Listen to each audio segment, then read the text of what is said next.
you can't roll the dice. The stakes are high, but these ain't no highs. So play your cards, but there's no goal is straight. It's the end of your streak. Time to face your face, but was this another race of your sleep? You had one last play that we couldn't believe. And all the house will cheat it out of a quick, but it's what they call beginner's luck. And that was Knife Trick with our theme song, Beginner's Luck.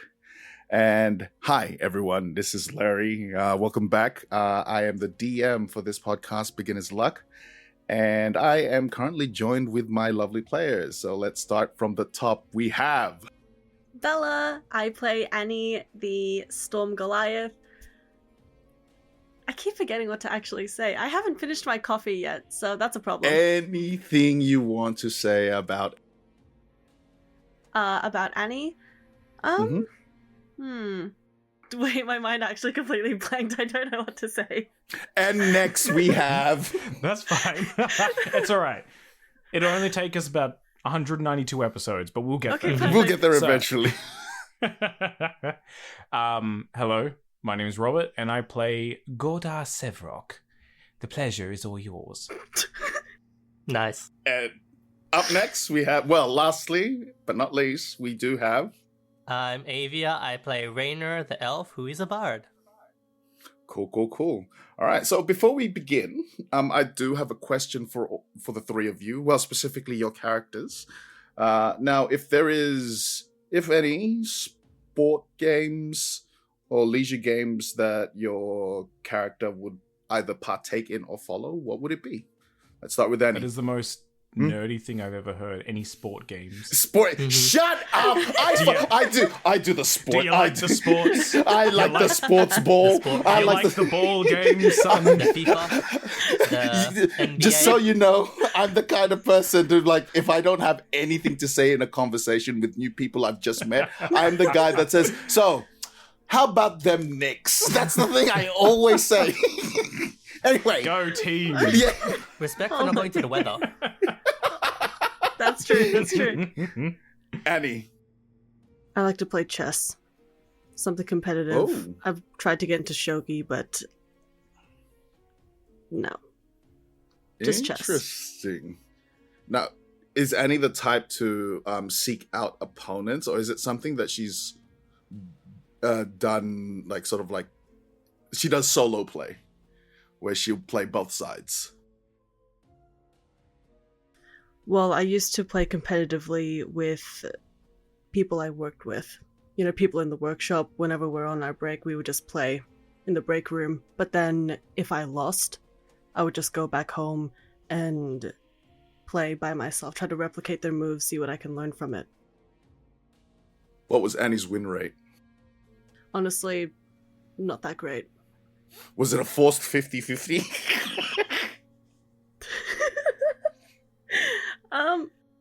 That is an interesting point. Honestly, I think for Annie it is hard to say. I don't think she would be very inclined to say it. You just kind of see Annie, like, retract in her seat. Okay. Godar. Oh, well, yes, I have tried many sports, and naturally I am good at all of them. Perfect.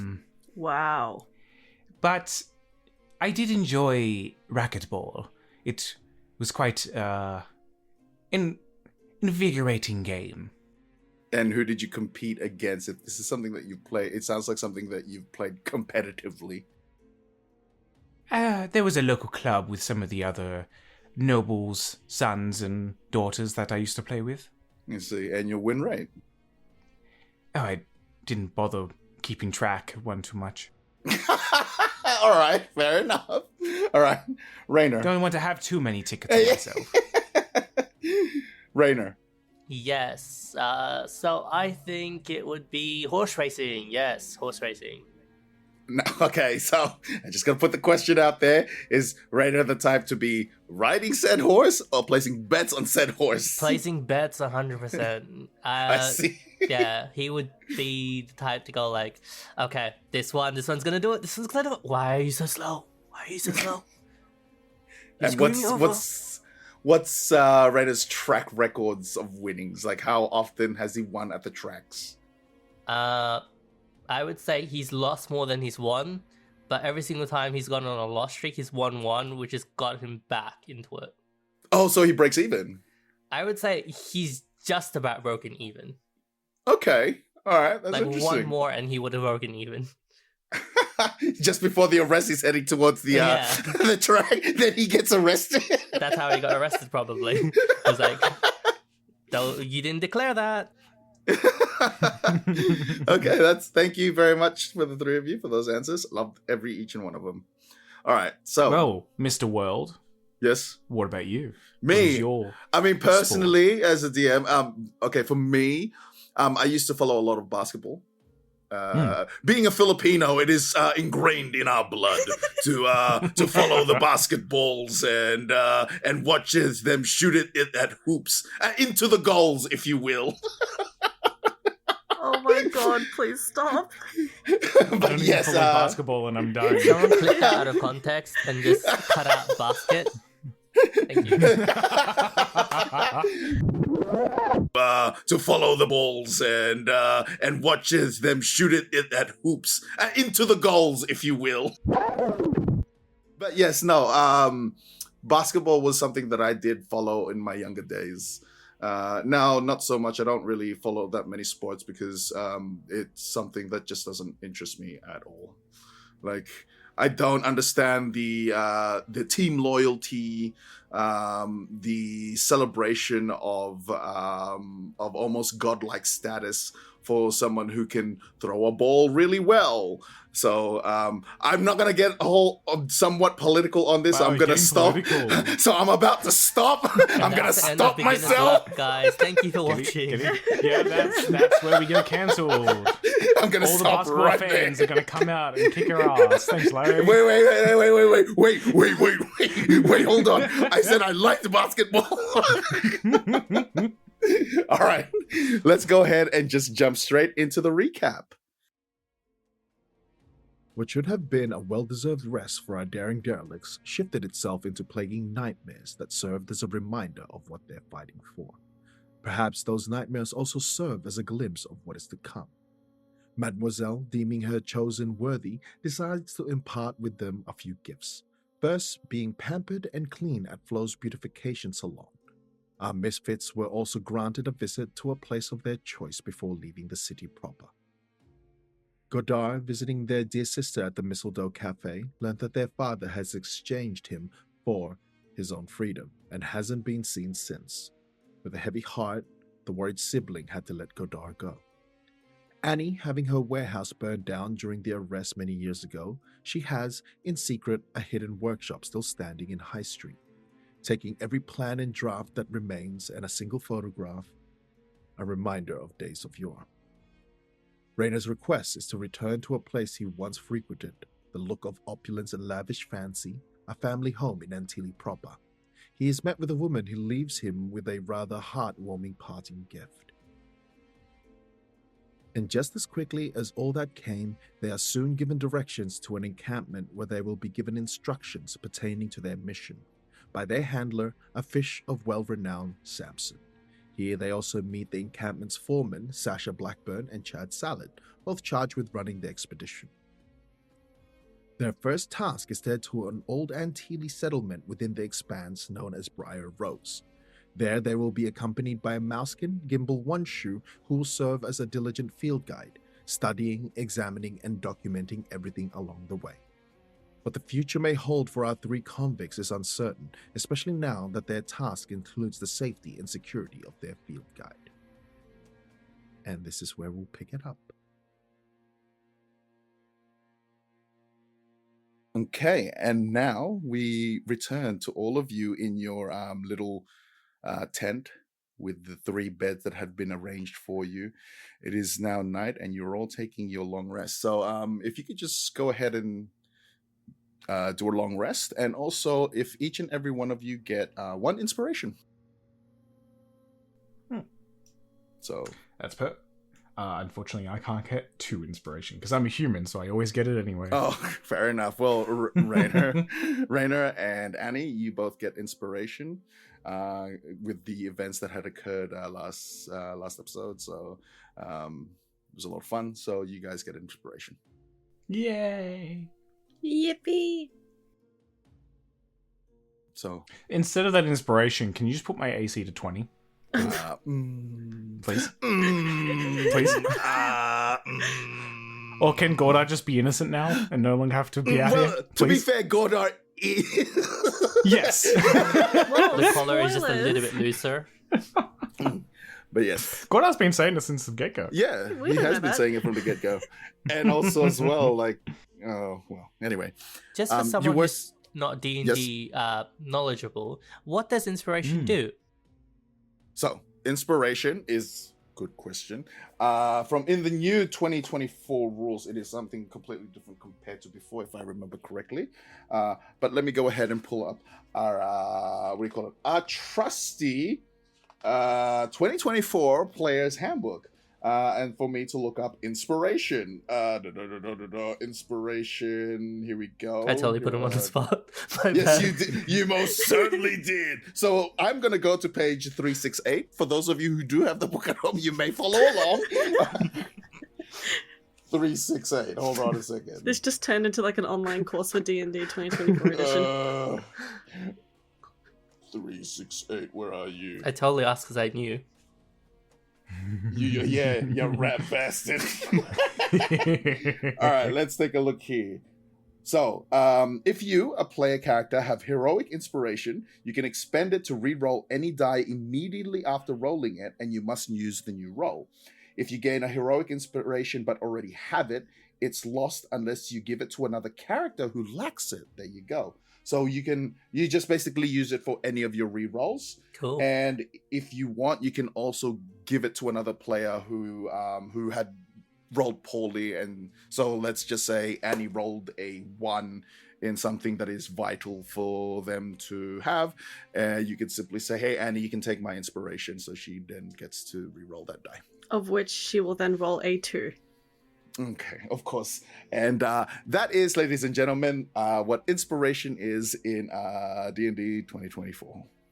Sweet. Thank you. Okay, so you're all taking your rest, but Rainer, Mm-hmm.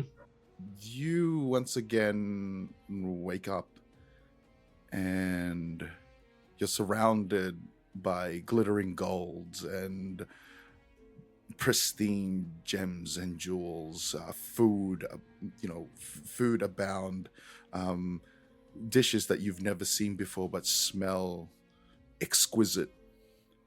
And you hear that voice once more that you had the previous night. All this can be yours. Oh, this Everything. again. Free me. Free me. You could be a lot more useful and tell me free you from what, but okay. As you mutter that sentence within this dream, you find yourself awake. A bit of a... You don't have that moment of sort of like having that little sleep in, and you look towards your compatriots and they seem to still be asleep. I'm gonna kick their beds. Why? No, stay away. What do you want? Oh, there was a spider on your bed. You woke us up for a spider on each of our beds. Didn't know if you're allergic. What? Allergic to spiders? Yeah. I have snakes for hair. Yes, those See? snakes can take care of the insects like no problem. Also, Pretty sure they were. ugh. Why would you wake us up like this? Also, I think the goldfish wants to talk to us. You can hear the as you are now all awake, you take a moment to refocus yourselves and find and hear that the encampment already is busy. You can hear shuffling outside and people beginning to like sort of move things, just general work and what is ever it's needed in this encampment. And not a moment too soon, the flaps of this tent, Gimbal walks through. Hi, hello, good morning. Hello.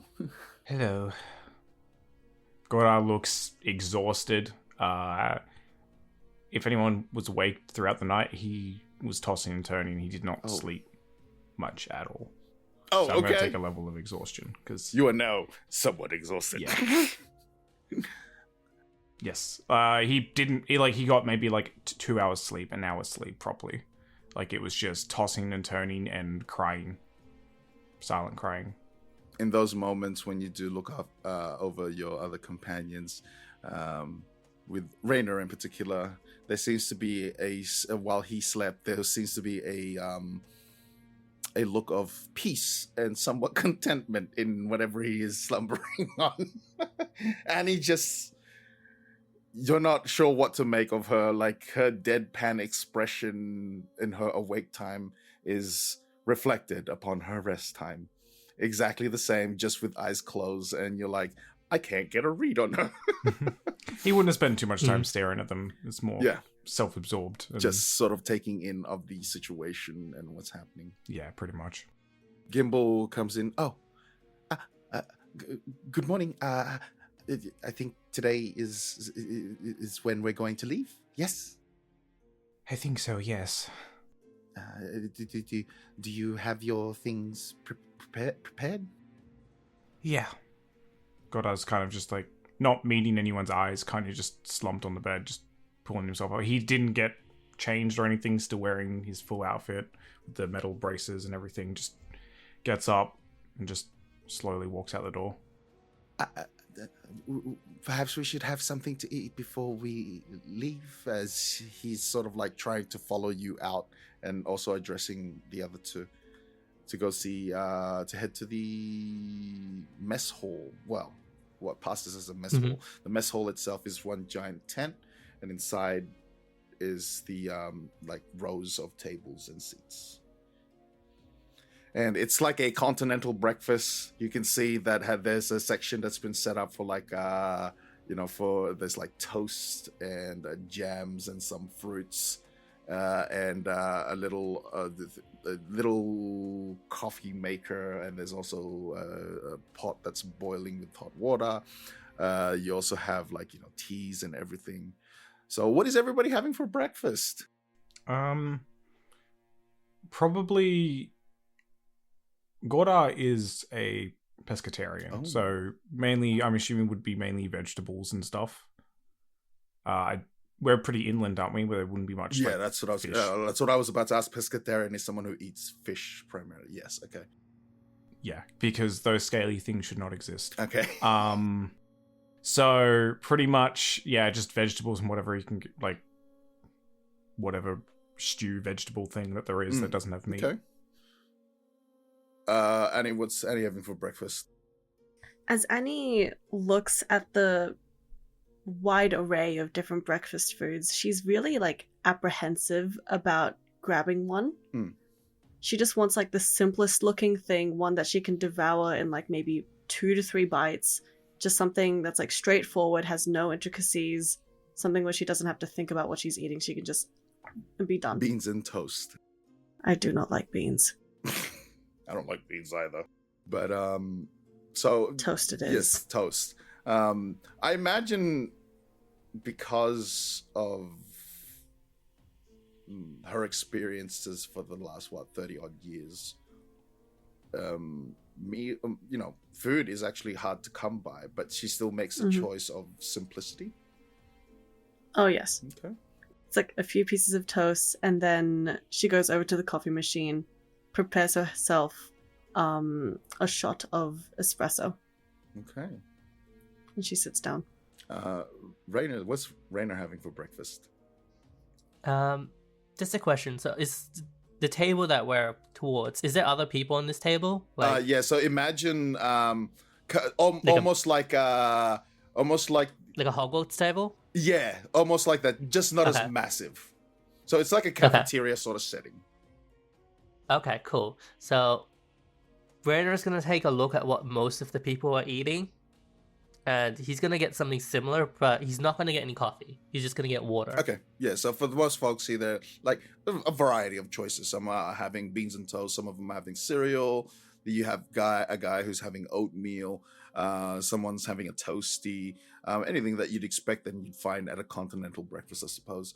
But Yeah. generally, it's a lot of the folks here. They don't look downtrodden or anything like that. A lot of these porters, it looks like they're not looking for excitement in their food, and it's more like sustenance. Mm-hmm. Okay. You see Gimbal move up, and he gets himself he gets himself a bowl of fruit, and he sits along with you, and he stares at the three of you as you eat, and he's eating his fruit. So, I imagine that you guys haven't had a nice meal in a while. You didn't imagine correctly. He's like mid bite of like his thing. He's like, he's not closing his mouth, so it's just you could see the food. And it's like, yeah. And he's silent. She just continues taking bites of her toast. You see him as you guys sort of just have your breakfast. He's pulled out he's pulled out a book, and as he's eating his fruit, he's just beginning to work on this book. He's like, what? He looks like he's like taking notes, and he's making some primary sketches. What are you working on? Oh, this, and he shows you, and what he's written thus far, it's almost like a journal entry, and he's gone into detail in describing the three of you from his own perception, and the sketches that you see are sketches of the three of you. Can we tell what he's written? Yeah, it's from what he describes of the three of you. So he has observed with Raynor. It's that in his little notes, he's described you physically. You know, like it's very would methodical be the right word? Or no? He's written it in a way where it's like, oh, okay, so he's Raynor. Ancestry, height, you know, and then a description of like you physically, and that's how he's written about the three of you, and just like sort of a one line small comment in terms of his observation. And for you, Raynor, he's written something along he would have written observant and also one who tries to blend in. Mm-hmm. And you look over yours, and it makes has the same sort of statistical information that from his own observation, and the line on you is hard to read.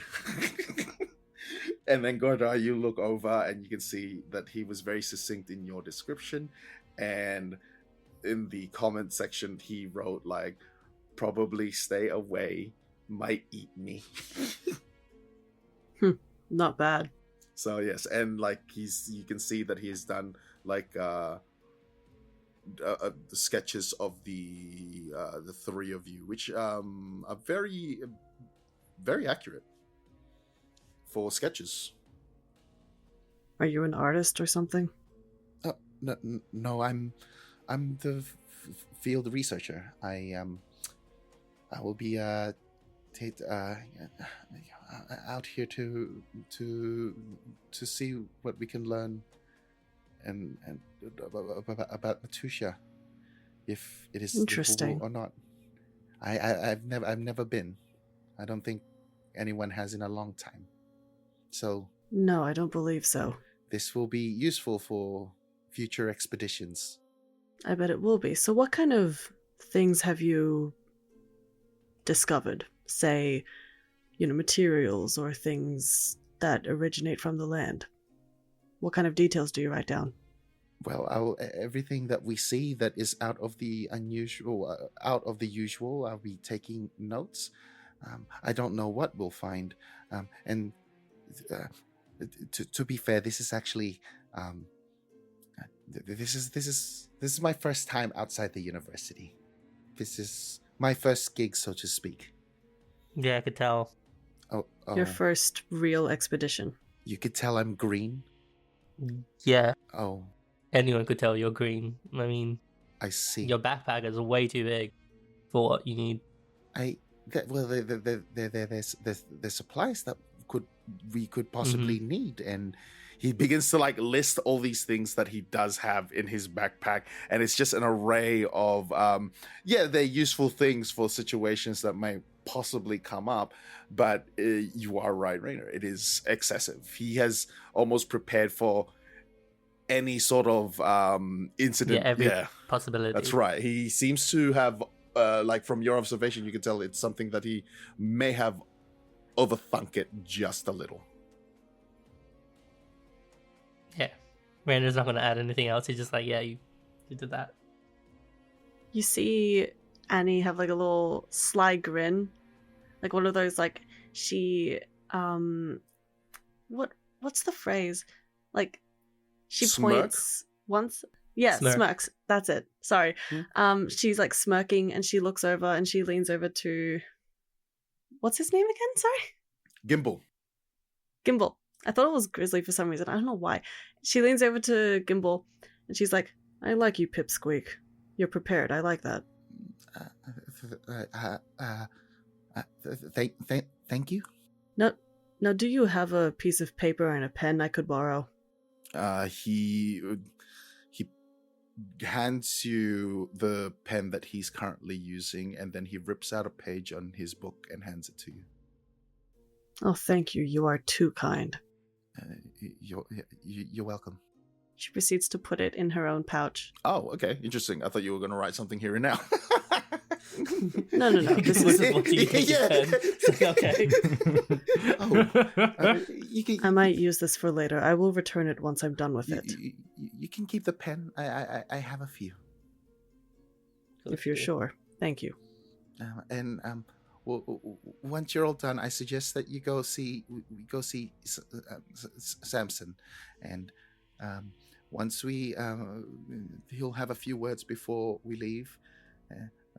I'll see the three of you there, and you see him sort of just push the bowl of fruit he seems to have stopped consuming, and he leaves. He almost has like this. The way he moves almost has this sense of rejection as he patters away. Pipsqueak.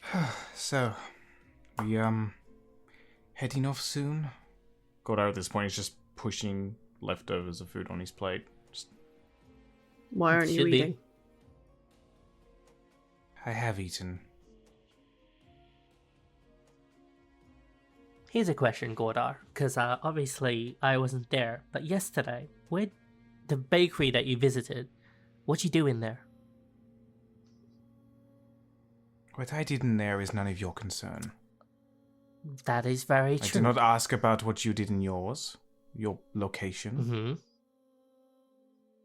Hey, you could ask. Go for it. Ask. I don't care. Okay. Here's something I kind of want to make sure that you understand. We're not going to get saved by anyone. Not by Papa, not by Mama, not by anyone. We're here on our own. We're going to die if we don't take care of ourselves. Rainer, that's Right. enough. No, he needs to I understand. know that. You think I don't know that? You think I don't know that we're in the edge of nowhere? Mm-hmm. That at any moment we could all die of syphilis or something. Syphilis? Both of you, I shut don't know. up. We have a job to do. Let's get prepared and let's do it so we can get this over and done with. And with that, Annie's gonna like slam her fist onto the table and walk out. Some of the porters have now sort of just like perked up and are just like watching the three of you. A few of them that are within close proximity, you see them slowly either shifting away or have just stood up and moved to a different table. You pique the interest. You see, you've piqued the interest of Chad Salad, who is just looking and watching. Whatever.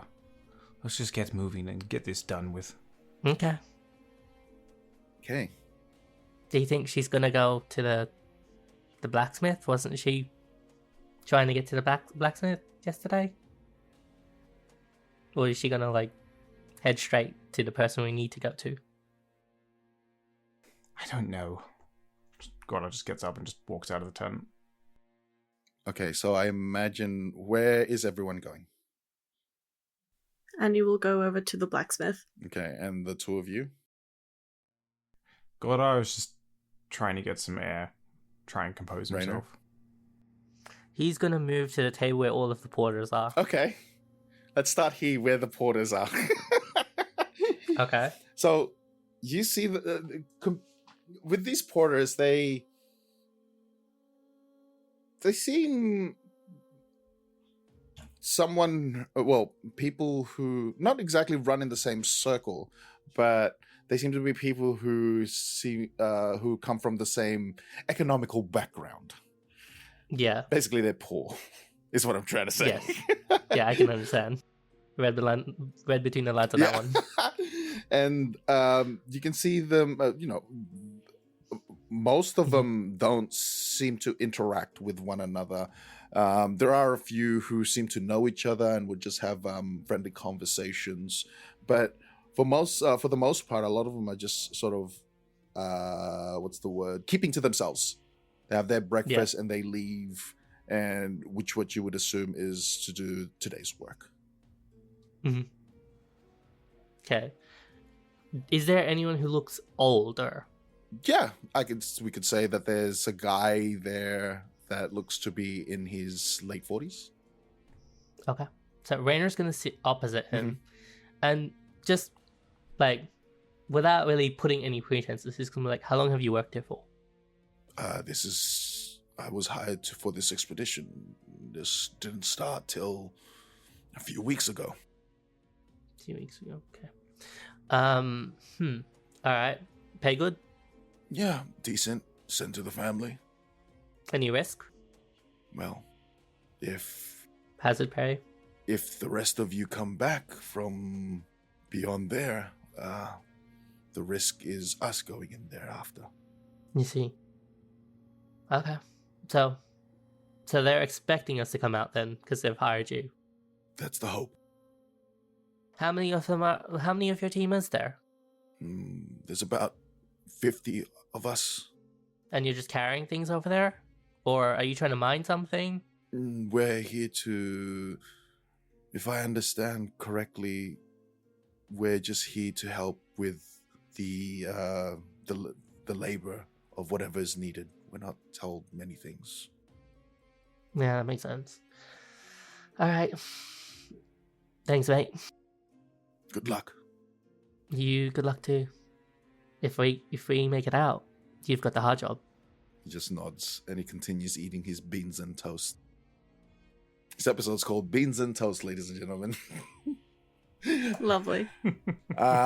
Godar, you step outside the mess hall, and now that a little time has passed, the encampment is a bit more busy. You can see people tending to the beasts of burden. You can now see a few folks who are now beginning to check on the supplies on the larger carriages that they have, ensuring that everything is either strapped in properly or if everything's still in order. You can hear noises from the blacksmith repairing things that need to be repaired, and yeah, the place is just generally busy as it would be. The occasional from the livestocks and such. What are you doing? Godar is just going to walk around, not really paying attention to what is happening around them, more fixated on what is happening in their mind, of running through the whole scenario, everything that's been happening, the brutal truths that's been shoved towards him that he doesn't want to believe, just kind of just mulling in his own thing, probably not really paying too much attention, just following pathways, just walking around. So this encampment, it looks like it was set up within the ruins of an old settlement. So there are sort of older buildings that were once here that's like torn down and like tents put over them. And But as you said, you're not really paying that much attention, just not even hearing the noises or the general conversations that people are having. And you just wander aimlessly till you find, and having this weight upon you and what has been thrusted upon you, and you now find Samson's tent right in front of you, face to face, and you almost get that that sense of dread, and and it's now fully dawning upon you and what you may have to face in these coming days. Annie, you go straight to the black myth. The black myth. The black myth. Yes, the black myth. The black myth. The blacksmith, Sasha, and you can see her working, doing menial repairs that some of the porters have asked for, broken tools, and asking, repairing barrels that need to be repaired and such. Sasha. Oh, morning. Good morning. How can I help you? As she's working on whatever it is that she is working on. I mentioned last time that I might need someone else to look at my arm. Yes. Are you able to do that for me today? She stops what she's doing. And did you try using the oil yet? Not yet. I wanted to have you in front of me just in case it was an urgent matter that needed to be taken care of. All right. Let's take a look. And he's gonna remove her arm from her shoulder, puts it down on her lap, and just uses the oil to lubricate the elbow joint, the fingers, and the wrist. I imagine that there's some sort of workshop table here, makeshift table, and you've been performing your oiling of the arm there. Sasha moves in closer, and she begins to inspect your prosthetic arm. This is some real intricate work here. You made this yourself? That I did. Your own design? Some time ago. This is your own design? My very own. I see. And you just see her she's turning it at some points, and she looks at it. Okay, so what is it exactly you want me to do with this? So I've been thinking. I've aged since I've last made this. It does not suit me anymore. I wanted to open up the palm. Okay. Wanted to have a mechanism where it just unfurls itself, leaving the palm entirely open, for magical casting and such. She picks up the prosthetic arm, and she looks at it closer to the palm area. And I imagine that you've already drawn up plans for this, or it's not something I wanted to hear your thoughts. I mean, I can look at it and it's possible, but it's not something that I'm well versed in. I can make it, but without plans, that's not something I can do. And do you expect me to do this now? No. I just want to hear your thoughts. That is all.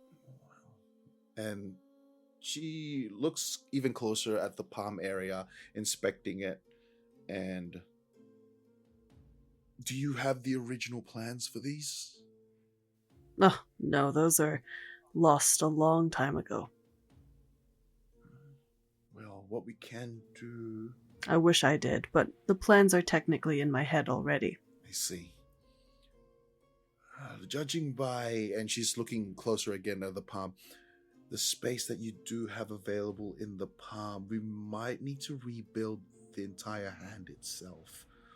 Give you a Perfect. new hand. And what is it exactly that you want to store in the palm?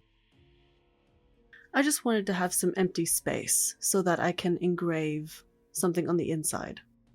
I see. And she takes a moment and with the tools that she has, she undoes the palm itself to inspect it even deeper, getting an understanding on how the fingers connect and how all of this works. And once she closes it up once more,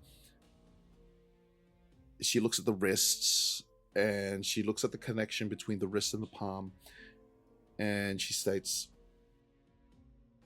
so what I can do, and if I understand your request, is will make you almost a hollow hand. Yes, exactly that. A hollow hand. I think I can make something for you. It will take me some time. Take all the time that you need. If you give me a moment, I'll just need to take some measurements. And you see her pull out a bunch of papers and a pen, and is measuring tape. And she begins to make measurements in regards to not only the hand itself, but everything, the circumference of the wrist and the length of the arm and everything. And you just see her making the notes regarding the details of this prosthetic arm. Now, apart from the hollow hand, is there anything else that you want? This being made of porcelain, while as beautiful as it is, may not be suitable for the expedition. Precisely my thoughts. I was hoping you had some spare aluminum available. I'll have to see what we have in our stock, but... Just something light. So you want these platings replaced? Not all of them. Even just a few small scraps that you have. Just the main parts. I see. And you see her just furiously writing notes. And she's done a quick rudimentary sketch of the prosthetic arm. And there she's also made notes, with arrows, replace this with so-and-so and all that sort of thing. Sasha, tell me something. Yes. Have you worked by yourself these past couple of years, or have you worked with other people? I've always worked with others, but this is the first time that I'm working in a scale such as this. I see. So have you ever worked for someone by the name of Skinny Pete? Not that I don't know a Skinny Pete, no. Interesting. Okay. I was only curious because someone of yourself doesn't seem like the type to work alone. You'd be right. I do have my own workshop, and from time to time, I run a fairly well-off business. But when I was approached, I received a letter, an invitation for this, and compensation was very, very good for this job. It was something I can't say no to. I see. Do you ever partake in the creations of other things?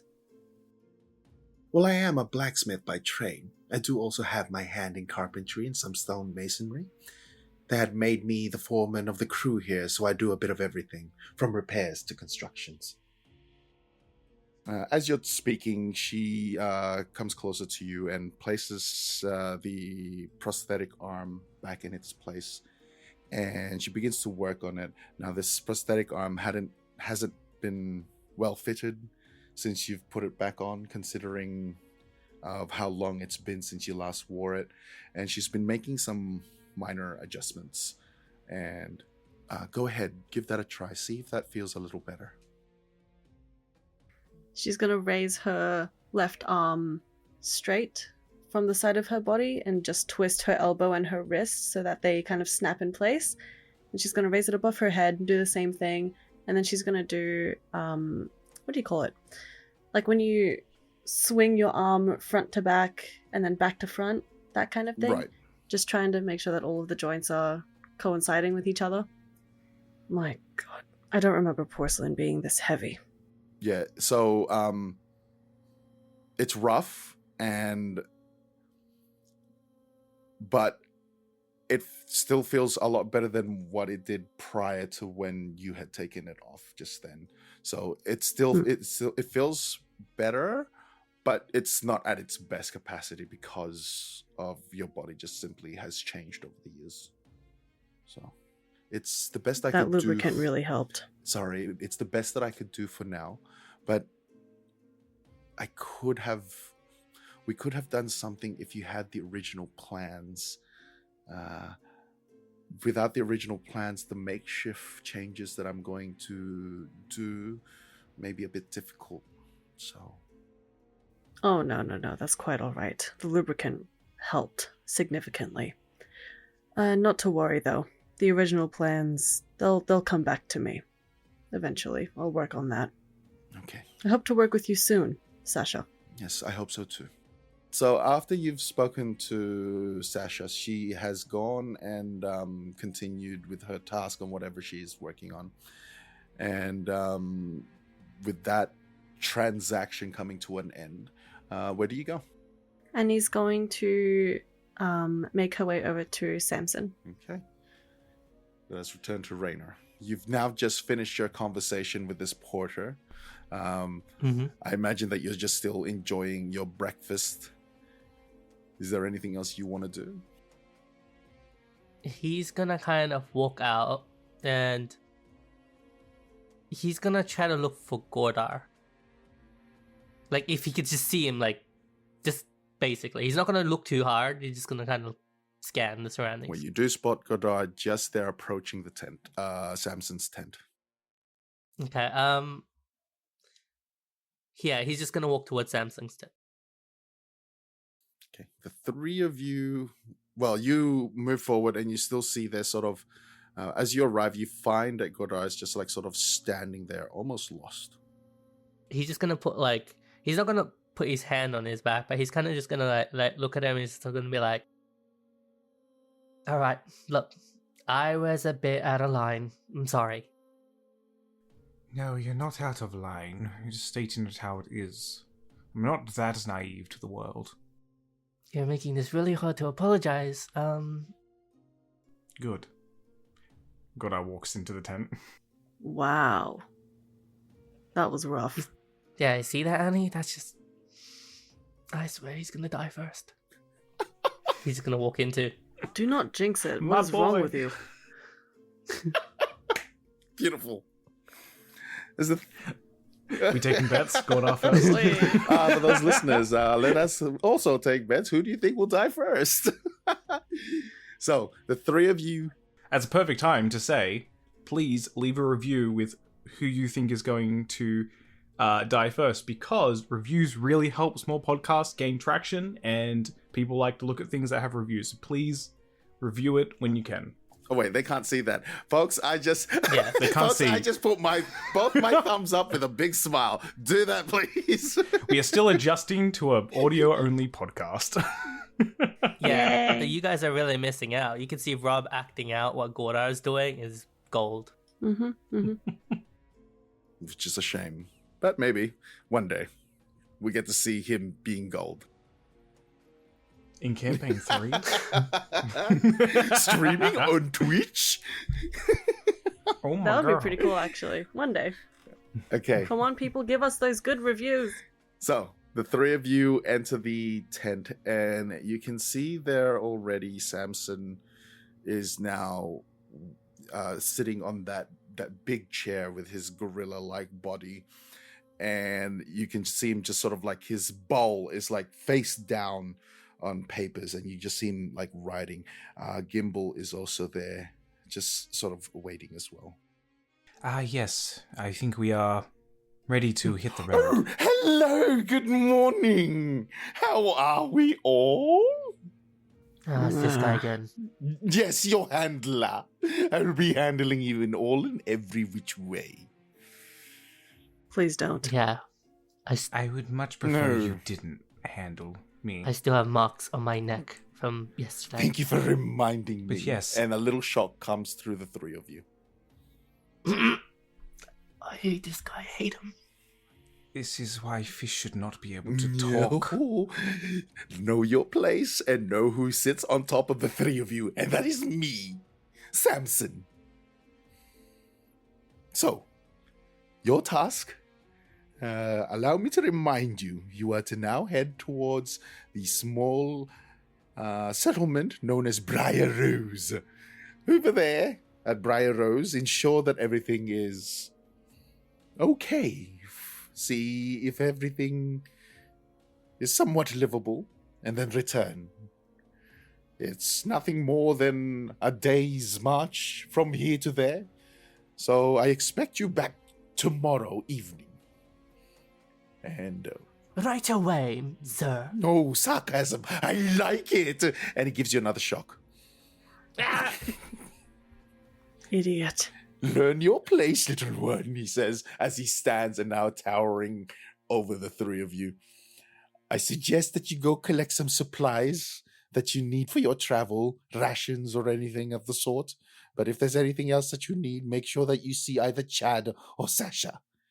Once you're there at Briar Rose, just check everything out, if it's okay, and come back. And if we assess you and see that you are physically healthy, then the encampment will make our way there.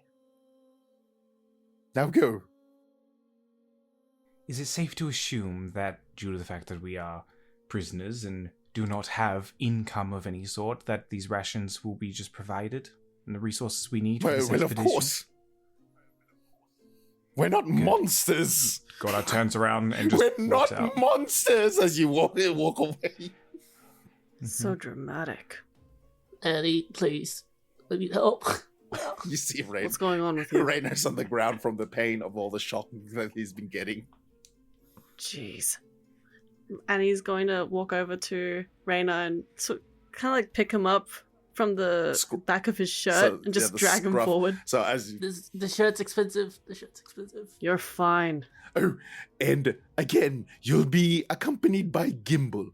You must keep him alive. Anything happens to him will certainly happen to you. Don't forget that.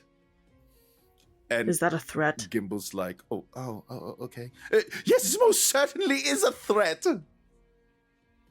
Lovely. Now go. You have very little time. Okay, Annie's going to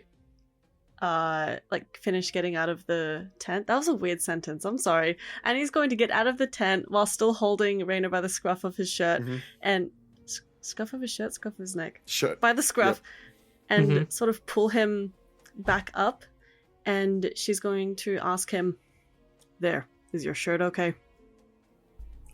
I think so. Gimbal walks out. Good. Oh, I'm gonna kill that fish.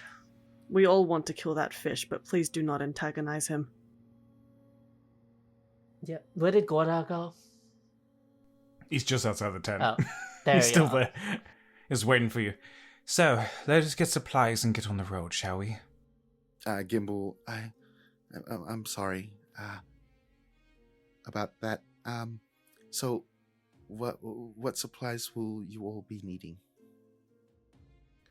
Well, we will need the finest of foods, the biggest of tents. We only need the basics to survive. We don't need anything fancy. And with that, with the fancy, Annie's going to roll her eyes and look at Godard. That is not fancy, that is the bare minimum. Right. Look at him, he's carrying everything already. He can carry a few more pounds. That's what he deems is necessary. I don't quite think heavy. a big tent and lavish food is necessary. Well, it's like a bug, isn't it? He can carry much more than its size. No. That's what I'm seeing here. No, this is this is all I can carry, and like it's kind of like a Samwise Gamgee imagery, like with pots and pans on the side of his bag, and he's got like a bedroll, not a bedroll, Bag of bread? no bags of A bread, baguette. but Oh. a bedroll just at the bottom of his pack. At the top of his pack, and then you can see like a lantern just sort of carefully hanging off the pack itself. And yeah, he's very well prepared, but anything else that to be added to this, he would not be able to handle it. Well, You, Annie, you're Goliath, aren't you? You can carry much more than it seems. I can try, but I am around 50 years old. I'm a bit old. Age is just a number, is it not? You'll be fine. Don't say that in the wrong context. What? Okay, no. Whatever, let's just get our rations and continue. So, in terms of, let's do a little bookkeeping here now. So let's say, what supplies are you after? Is a tent something that is most definite? Gordar is going to want everything, but obviously that is not functional. So this is to the rest of the party to pretty much just be like, no, we're getting this. So, because he's going to want an individual tent for all of us, like each of us, that has like enough space to fit like 3 or 4 people, like thick mattresses. Like he's going to want the works and like the finest of foods, and is just asking for all of that. And most definitely he's not going to get what he wants. Okay, let's go ahead. Let's say that the 3 of you head to Sasha. You see, as you 3 of you approach, you see her continuously working, with these porters who are just coming and going, bringing things that need to be fixed or modified. Oh, the 3 of you are back. I take it you haven't left yet, seeing as you're all still here? Observant. Yes. How can I help? Alright, what do we need? We need bedroll.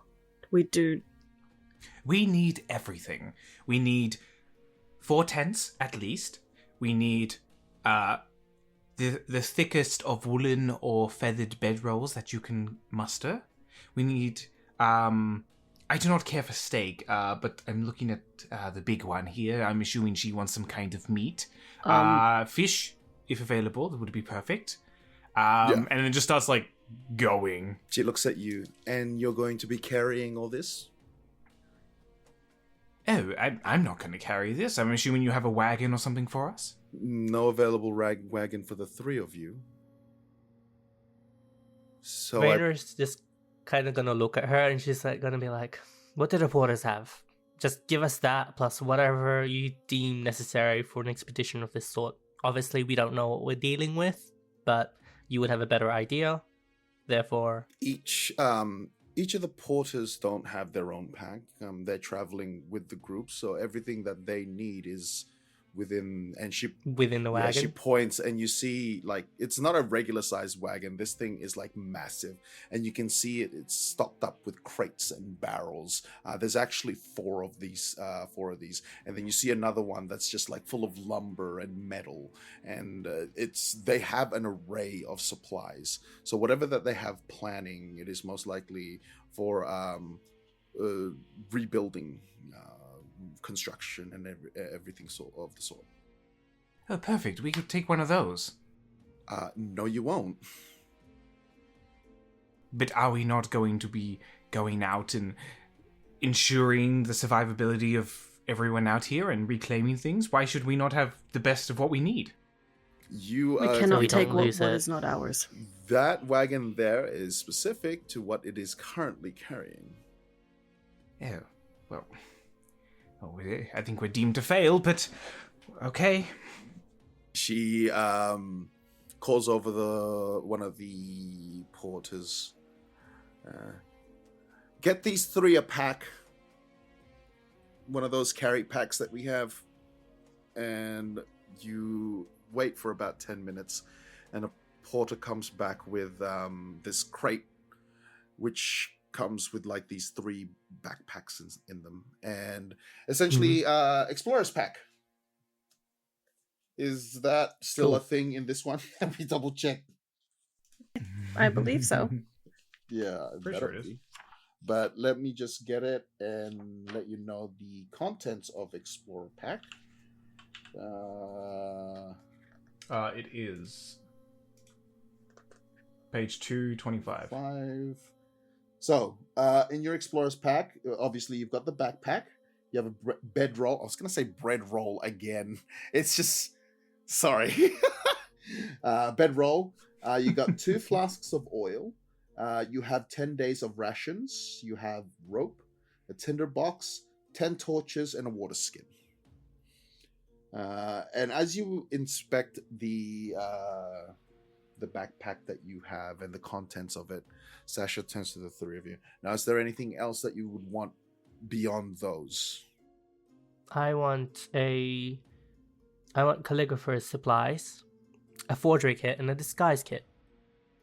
Okay, so 2 of those things are very illegal, which we don't have. And I can give you some paper and a pen. So, alright, so it's illegal, but the success of this mission depends on the criminals. Obviously, I'm going to say something illegal. Against whom? You understand this isn't a criminal organization, right? Who knows what we'll come against? And he's like side-eyeing Raina right now, and like an eyebrow is raised at her piqued interest. Yes, well, unfortunately, we haven't carried supplies for any sort of criminal activity. Okay, alright, just give me the papers. And Annie, I'm guessing you want smith tools? Smith's tools, woodcarver's tools, and a small table. Sorry? We can build the table, don't worry about it. Again, let me just express on how would you be carrying these things. If you wish to have a giant tent, these mattresses, these large supplies of food. Don't worry about what he said. And a table. A small table, one of those tables that you just put on your lap. So she pulls it out. This it's almost a table that's like a square table with the 2 feet on each side, maybe about 5 feet high, isn't it? Damn you Americans and your weird measuring ways. And we lost all the American viewers. Great. But the table sits to about maybe just about a meter high. So that's what, roughly 1.5 feet? Yes, exactly. So, well, it's fairly big because it's 2 feet wide. So I guess you're going to be carrying it. And she points at you, Godar. You can have this. And a bunch of porters return with a tent that can house a number of people, and then a few of these fluffiest of mattresses and barrels of food of your request. Now there you go. Let's go ahead and see you take all these. Oh, perfect.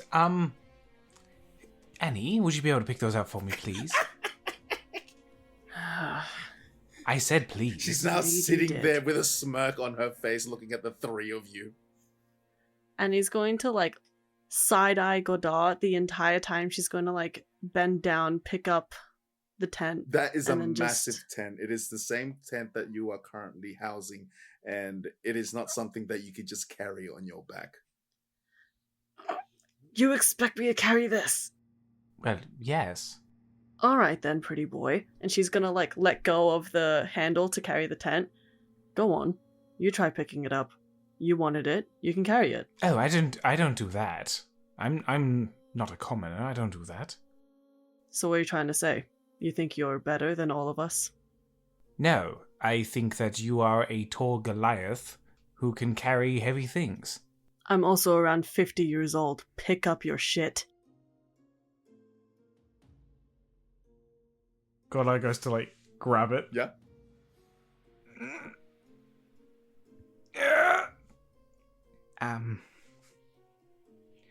Well, looks like we're sleeping under the stars. Just as I thought, says Sasha. And then you see some of the porters return to take these things away. Like you have like 4 guys trying to carry the tent, this massive tent thing, and then a few taking the barrels away and everything. And what about those tents then?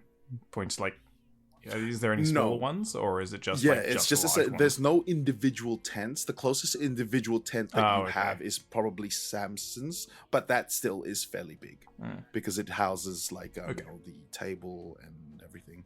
So Don't worry about There's it. then. nothing wrong with sleeping under the stars anyway. Unless it rains. Hardly an issue. Or you get eaten by a creature. Sure. what do you mean, Eden? She looks at you. Don't worry about it. Sorry, Gimble looks at you, Godar, all worried after you saying being eaten. What do you mean, eaten? Well, sometimes creatures in the night get a bit snackish. The snakes just Are you a creature start of tasting the the night? air. What does it look like? Oh, jeez, Rick.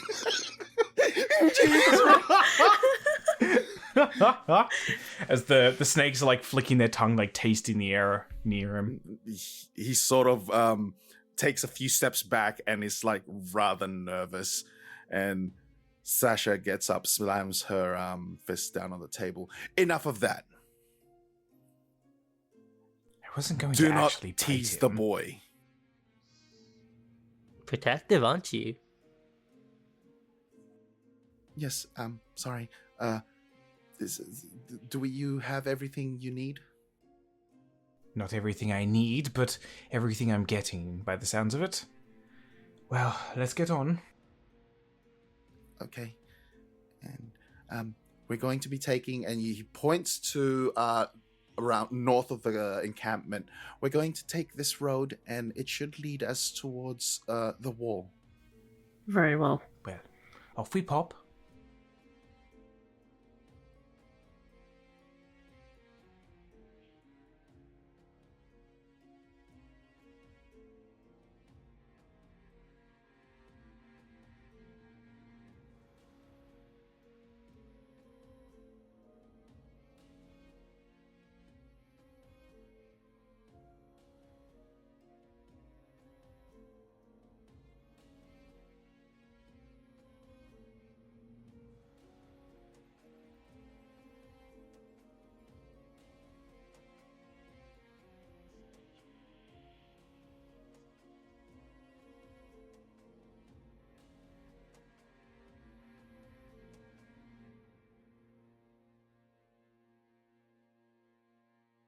Okay, so you all now find yourself at the north of the encampment. You're all standing on this old road, paved. It's nothing, so backwater that it's just a dirt road. It's a nice concrete road, and Gimbal begins to adjust himself.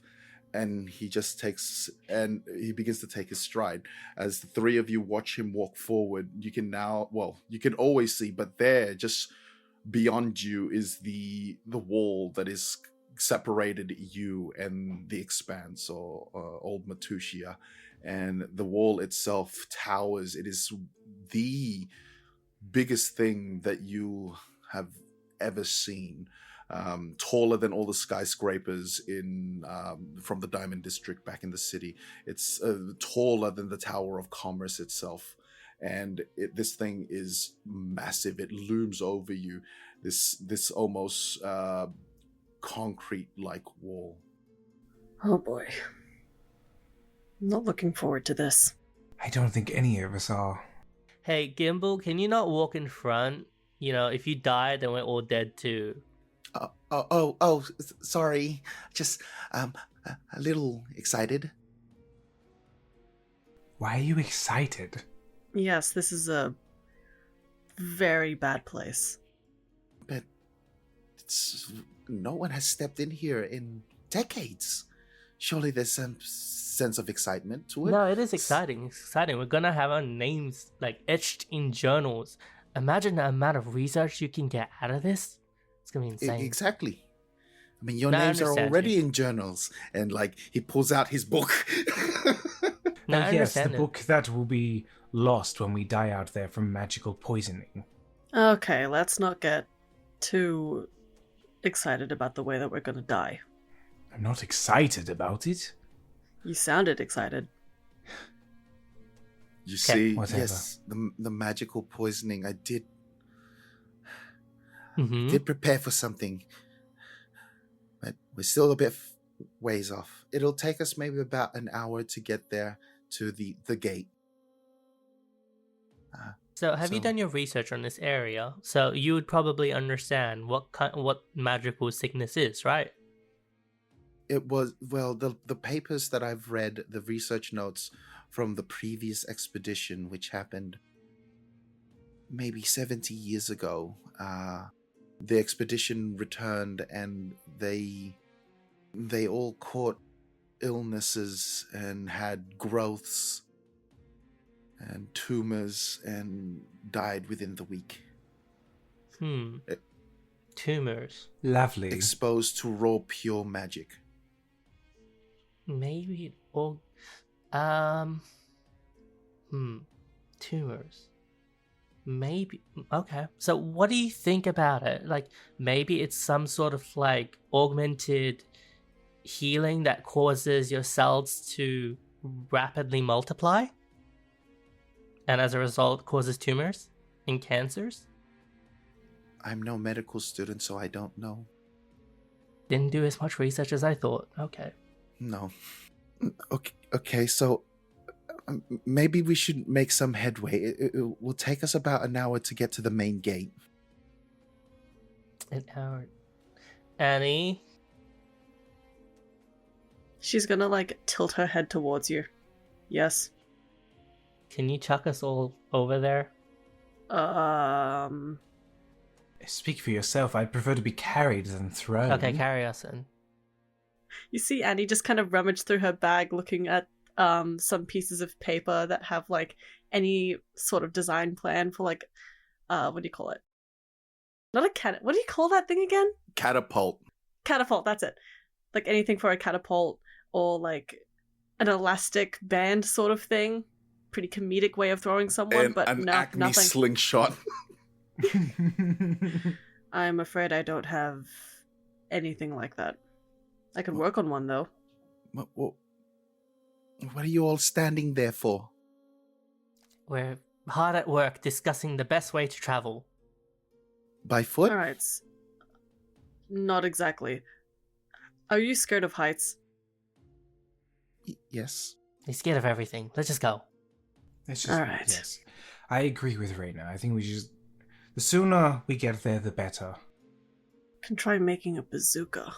What's a bazooka? What? Don't worry about it. It Now, sounds I hot. am worried. As you ruminate on new devices that you could possibly construct and create on modes of faster travel, you're now approaching the wall itself. Even at this distance, you're maybe about 30 meters away from the gate that Gimbal is referring to. But from this distance alone, being this close to the wall, it is daunting, to say the least. This thing stands at... wrote it down on how tall this thing is. Give me one I have a quick second. question. Yeah? Because like I'm imagining this wall to look like when you're playing Elden Ring and you're trying to enter a new place, there's kind of like just like that foggy, very dense looking Just wall. you wait. Yeah. So, this, so as this, let me go into it again. So, this tower that stands before you is so daunting. It is the largest structure that any of you have ever seen. This thing is standing at almost from as high, like it almost blurs to the sky. And for those that want to know, it is roughly 2,000 feet high, if not higher. Well, I had read Wow. about this. Looks big enough to keep any titans out. Indeed. Could have had glass to it, made it like a museum or like some sort of penthouse thing, skyscraper. Guess we're gonna see what's on the other side. Should we do rock, paper, scissors to see who goes first? Yes, let's. Okay. How do What mantra are we singing here? I will go 1, 2, 3, and all of you say what you are drawing at the same time. Okay. Okay. Okay. Okay. All right. 1, 2, 3. Scissors. Did you all say scissors? All of us said scissors. You all God said damn it. scissors.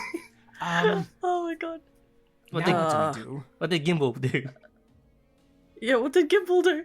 Gimbal doesn't realize you guys stopped to talk. He's still walking forward. Hey, Gimbal, get over here. Well, looks like he Oh. volunteered himself. Let's continue behind him. If he dies, then we die too. Oh, shh. Maybe we can just go in together. How about we volunteer someone? I volunteer Annie. Why? I also volunteer, Annie. Okay, Why? Well, you're the big one. You can take more hits than us. that's a good point. That's not the point. This is, oh my god. This is a highly dangerous area. You think I want to go first? I don't want to go first. But you volunteered. I did not. Well, you were grouply volunteered. Yeah.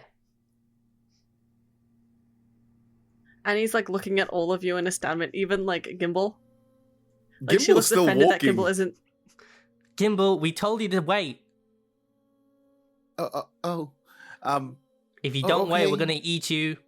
He's just standing there now, just waiting. But as you're like walking towards the gate, the ground around you, you now notice that the side of the road when you've been walking, there's like grass and everything, and you can slowly see that the grass in itself it dies out and it's dirt. And then as you're moving closer and closer, the dirt itself looks almost. Best way to describe it, like corrupted. It's like streaked with black and sort of a lightning-like pattern that is emanating from beyond the wall itself. Gimbal, I will let you know that not all of these snakes will kill you if they bite you, but they will paralyze you and make your veins feel like they're on fire. Okay, so okay. please, pay Enough. attention when we say to stand still. Enough. I'll go ahead. Just He's before you panicking. do, I'm just ensuring that this little one doesn't run off, otherwise we're all dead. that is a good point. But Gimbal, do you see this grass over here? Yes. Do you have samples of this? Because you'd probably want samples, right?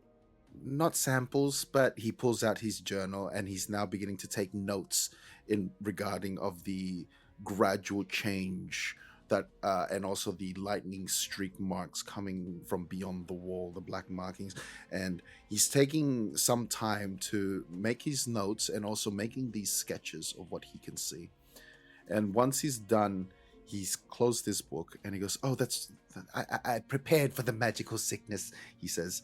And he puts his pack down and he opens it and he pulls, he's beginning to rummage through his things and he pulls something out.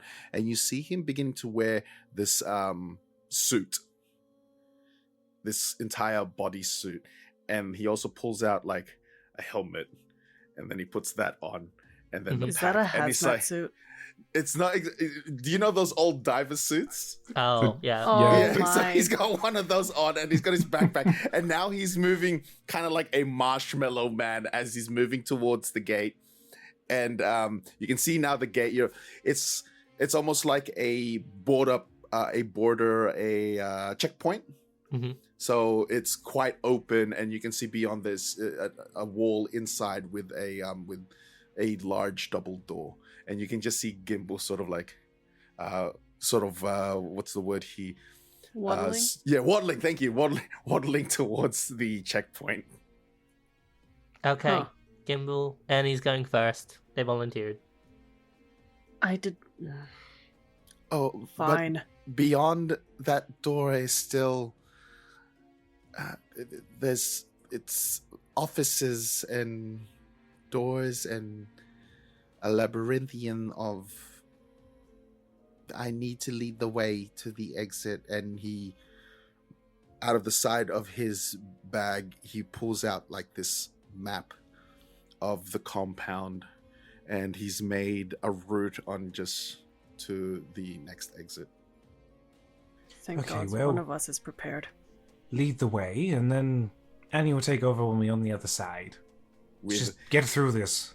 Why? Hey, pulls out bureaucracy. the map, and you see him holding, and then he's like waddling, holding this map. And then as he approaches, you see this huge double door, and he tries to open it. Tries again, and he looks back to the rest of you. I think it's locked. Raynor. Hand on forehead, just like, were you not told on what to do here? Because we certainly were not. But it seems like that you know what to do. Oh, I forgot. And he's like puts his bag down once more and like tries to rummage through his things with great difficulty because of the suit he's wearing. But then he pulls out this this ring with keys on it. They gave me this. All right, let's Who's try it they? then. And one by one he's trying it till eventually he's gotten the door open. Gimbal. And yes. Yes. Who gave you those keys? Samson. It's for this checkpoint. Right. As he's opened the door, air just sort of flows out, and almost as if it has been closed for such a long time, and the air inside smells stale and dusty. And he says, we just need to, and he's holding up the map, Annie, and showing you the direction of which to take and the best route on way to go. This is best way for us to head to the other end of this wall. Okay. Doesn't look too difficult. Alright, Okay. let's go. What's So the Annie- lighting situation? You find that it is now no, what actually happens is the moment, Annie, you step in right into this perilous darkness, some lights begin to turn on. Those are really good sound effects. Thank you. Alright, not too bad. You two, get in. She got up behind you, kind of just like wondering why you've stopped. She's like, come on, let's keep going. As you all step in, you see Gimbal pushing the door close behind all of you, and he proceeds to lock it once more. And then he puts the keys away. That feels like a terrible idea, but okay. Oh, it's just to make sure nobody follows us afterwards. But yes. Oh, he points to the map, Annie, and can I take a look at that for a second? I need to show you all something. And on the way, en route from here to the next end, he points out to this one room. We need to stop here before anything else. We can stop here now, or we can stop here on the way back. This ensures that we can open up those larger gates so we can bring in the wagons. So we can go stop there now if you want, or we can just do it when we come back. Well, if we open up the gates now, wouldn't things be able to get in and out? Well, we need to at least know if they work or not. But you can decide on whether we can check on those gates now or not. Well, we can check if they work now. We just won't open them now if they work. As long as we keep moving, it does not bother me. Okay. So you make your way through this compound till eventually you find you end up to that room on which Gimbal was pointing out. Sorry, let me do that again because I was clicking. So you make your way through this compound till eventually you find yourself at the door of this room on which Gimble was referring to where you make a stop. Can you all give me a perception check, please? Perception. You know, that's fair. Goda got a 3. Annie rolled an 8. Raina rolled 15.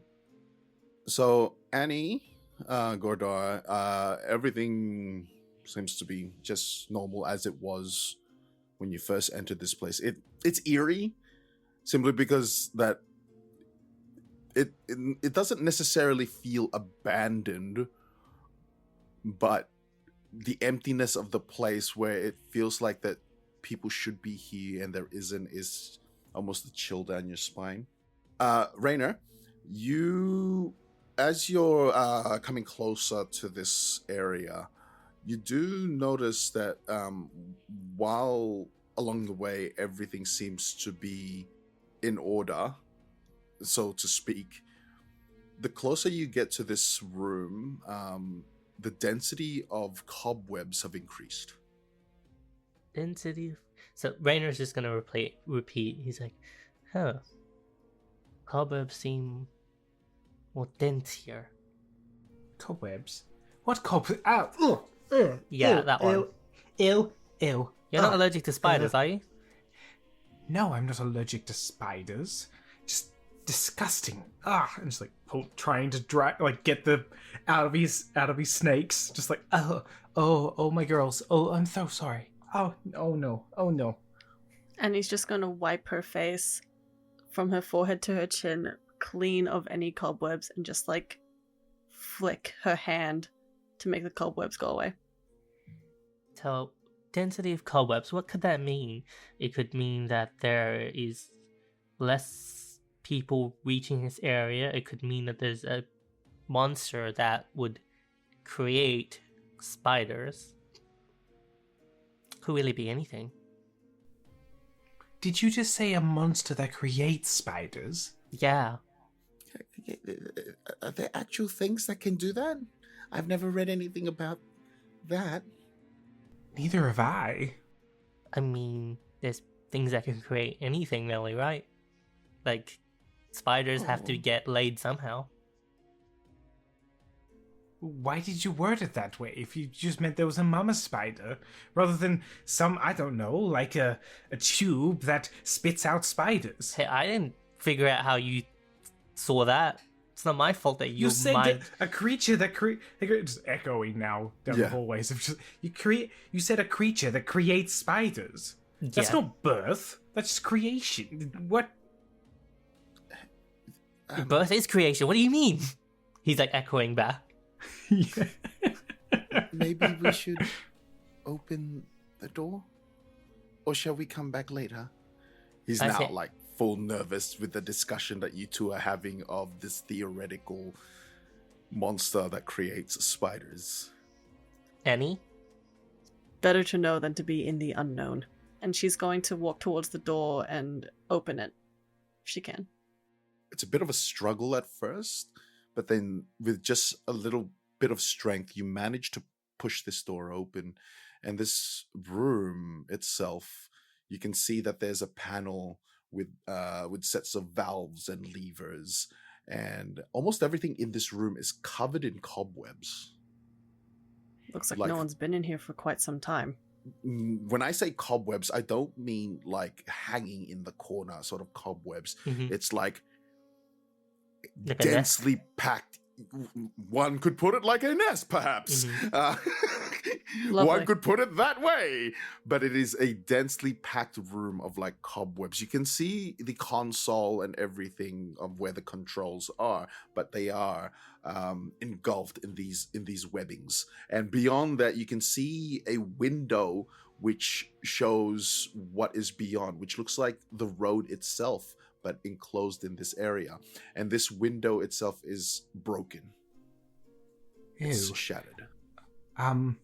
Mouse Boy, do you think anything of importance will be in this room? I think, yes, the gate controls. Well, I'm sure they can deal with a very small amount of embers as I sorcerer's burst fire. The two fangs turn into little bits of fire as it throws it in just to like burn away some of the web. So some of the webbings do. Let's see how much. I do not want to mess with any spiders nor touch any of this. And Hey. just like throws out a little bit of Annie, you're bead of taller fire. than all of us. Is there anything up there? And he just kind of points up to the roof.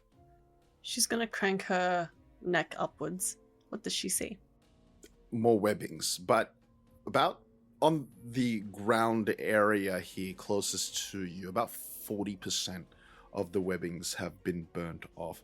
And now you can see as the webbing has burnt off, you find old bodies, as in drained, and you also find these large sacks. I guess one could describe it in like corners. There seems to be multiple of them. But as of any creatures, nothing seems to be present here. Well, that's a sight.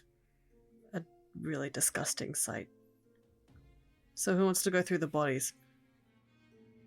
Goda's going to pick up his dagger and cast light upon it, and a pale green light emanates as he like puts his arm through the door to like try and highlight things to see. Rainer's just gonna go through the bodies. Yeah, okay. So as you're doing this with your dagger, the lights in here did not go on, much like the rest of the place. And you're assuming that you're all stepping in, yes?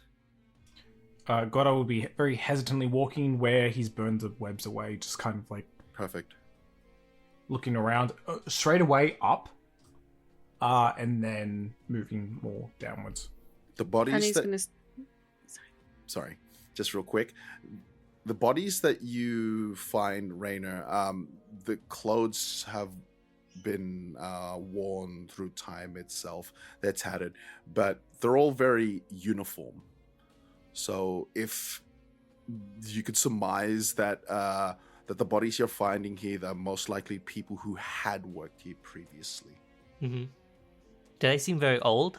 As in Yeah, 70 it's like years ago? Yes. Okay. And he's gonna stay by the door frame. Okay. She's not gonna move inside. So the bodies that you do find, they have been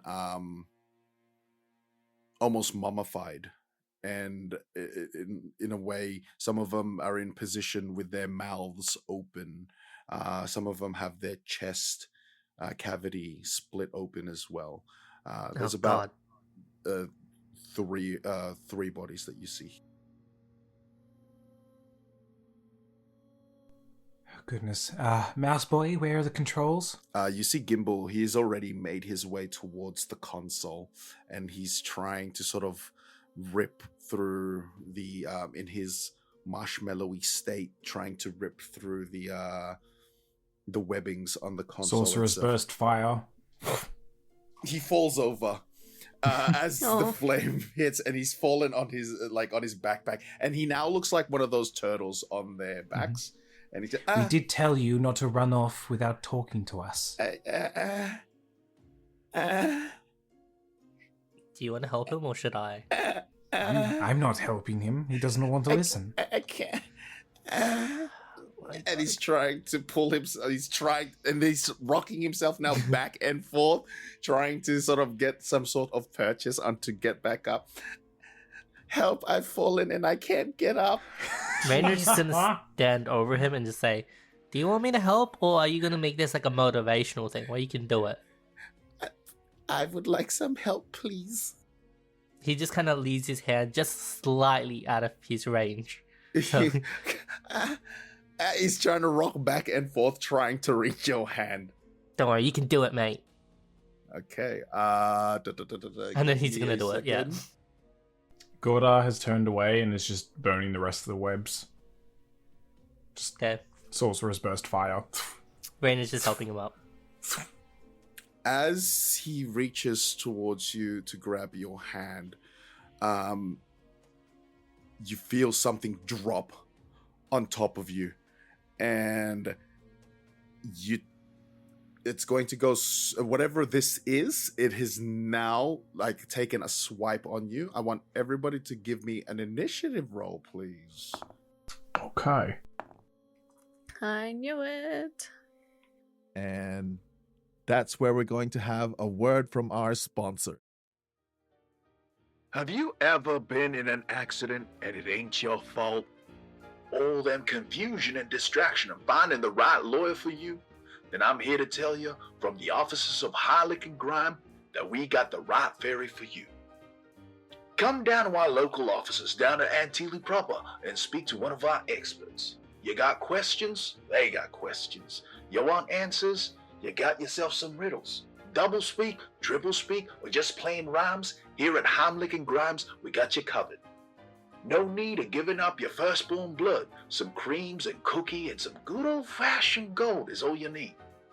Caught in a wall of fire, trapped in a pocket dimension, injured by magical explosion, or just some slanderous words that have given you ill repute, our fairies can get you just with a pinch of dust. They will ensure that you get the payout you deserve. So come on down to Heimlich and Grimes. Make the deal today and they will get you off the hook, on the hook, or off the grid. And just see how much gold our fairies can get behind your ears. This has been Chester F. Heimlich, letting you know that you are innocent. Have a restful, resplendent, magnificent day. Rainer, on top of you, you see this humanoid figure with spider-like appendages and features, multiple eyes, and it is snapping like these mandible mouth towards your face, and you just hear a voice that comes out of it. Food! Oh god. And it's now your turn. All right. What? So the gimbal is below me, right? Laying on the floor. Or is he Yes. up now? No, he's still down. All right. What I'm gonna do is, I'm gonna try to grab his leg and just chuck him towards the door where Annie is. Ah, interesting. Okay. Go ahead and give me a athletics. Okay. We'll say because you're being pinned down, the DC for this is 16. Rainer got 2. Oh, I see. So you attempt to reach at Gimbal, who is somewhat looks like he's freaking out, but this thing that is on top of you, it's almost very difficult for you to sort of do anything. Mm-hmm. Godard, you just see, like, in that brief moment, you just see something that crawls out from the side and there's, through the window, immediately leap towards Rainer. And this gangly,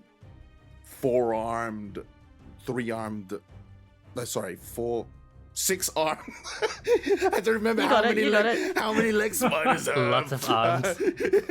There's lots of arms just sort of pressing now itself onto to the legs and then 6 arms. Oh, okay. So I thought it through. I heard the 6 and I was like, excuse you? Thought it through. But yeah, you can see this 6-armed thing that is now just pressed upon Rainer. Is it my turn? Yes. Okay. Disgusting. Going to Pointer and Ring Finger, little beads of fire that turn into snake fangs, and whip a sorcerer's burst at them. Mm-hmm. That's going to be a total of 20 to hit, unnatural. That is a hit. And it's going to be 5 points of fire damage. So you whips this little beads of fire that spin around each other like a helix and collide into them. Cool. All right. So it hits it on the shoulder of its multiple arms and immediately jumps off Rainer, and it sort of stands up tall, looking at you, Gordar, and where it came from. And this gangly beast is just chittering and it's snapping its mandibles, and he charges straight towards you with its claws at the ready, and he's going to go ahead and take a few slices at you. Oh. So the first slash, as he brings it towards you, is an 8 versus AC. That does not hit. Okay, so as he misses with his slash, you see him turn to the left, and his mandibles come down and tries to bite you. 16 versus AC. That does hit. I see. All right. So the mandibles press hard and goes through, and you can feel this sharp pain that goes through your shoulder. And you're going to take 5 points of piercing damage. And you're also going to take 4 points of poison damage. Oh, goodness. As you're like heavily hurts Gordar from this hit.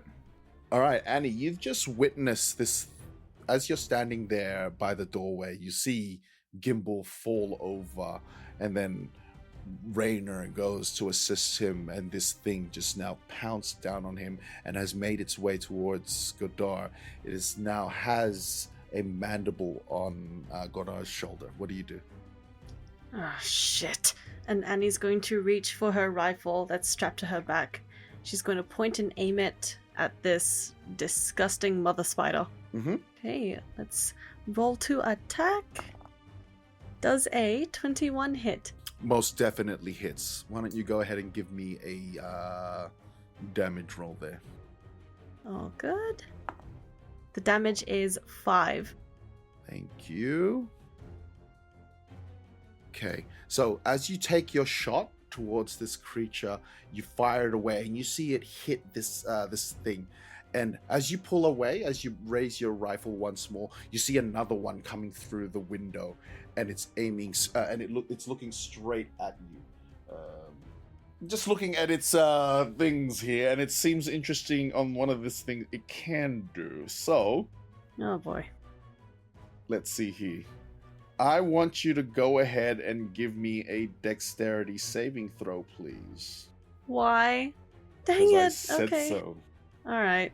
And he just sees the second spider Uh-huh. go down from the ceiling and just goes, fuck. So go ahead and give me a dex saving throw. 17? This was a success. So you're seeing this second creature, and it shoots out webbing from its mouth as it fires it towards you, and it just hits the side of the side of the wall next to you by the door entrance there. Ugh! Disgusting! And you now see it moving towards closer to you at the side of the walls, and is now very much closer. Okay, Raynor, you are up. Yep.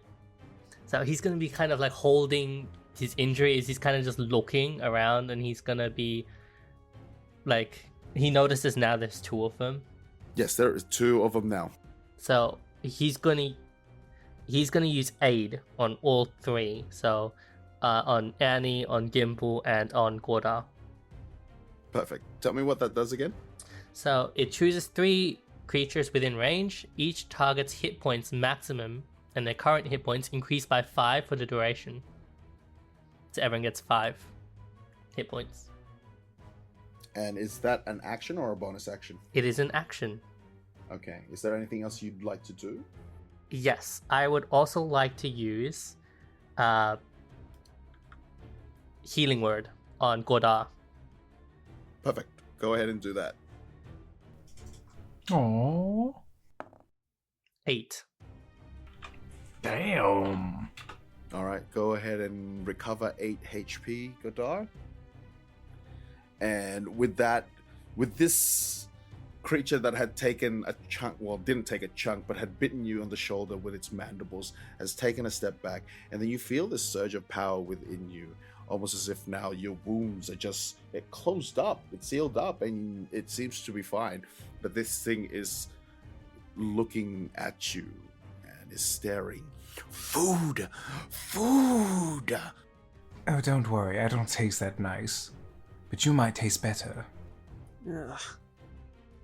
It is your turn, by the way. My turn? Yes. Alright, bonus action is going to innate sorcery. The snakes just like hiss up. Mm-hmm. The crown each of their eyes glowing in that green. Gordar's eyes going to completely like glowing green. And you said there's 2 creatures? Yes, one is engaged with you, and the other one's within 5 feet of Annie. Alrighty. I'm going to twin spell Sorceress Burst to hit both of them. Perfect. Go ahead. And I attack with advantage because I'm in my innate sorcery form. Sure. So the first one on the creature in front of me is a total of 11 to hit. Does not hit.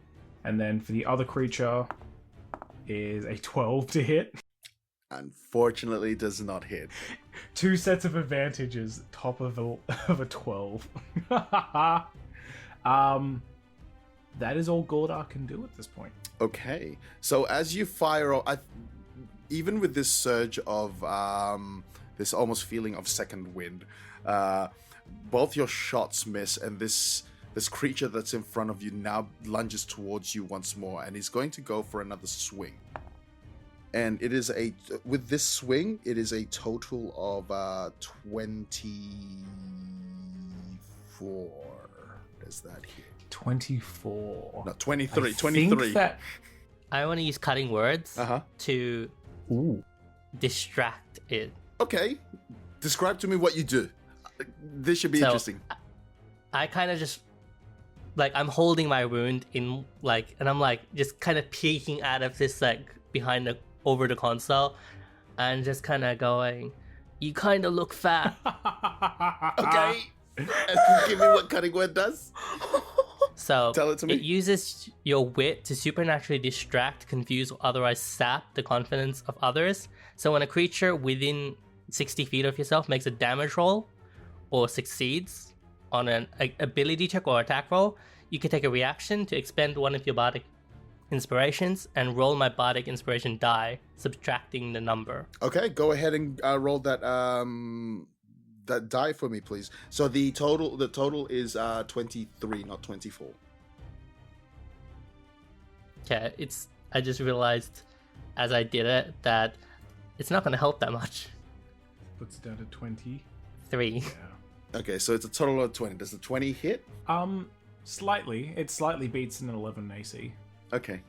Oh, okay, understandable. So Yeah. this thing, as you've said this, it turns to you momentarily and eyeballs you as it brings its claws up and swings it towards you, Godar.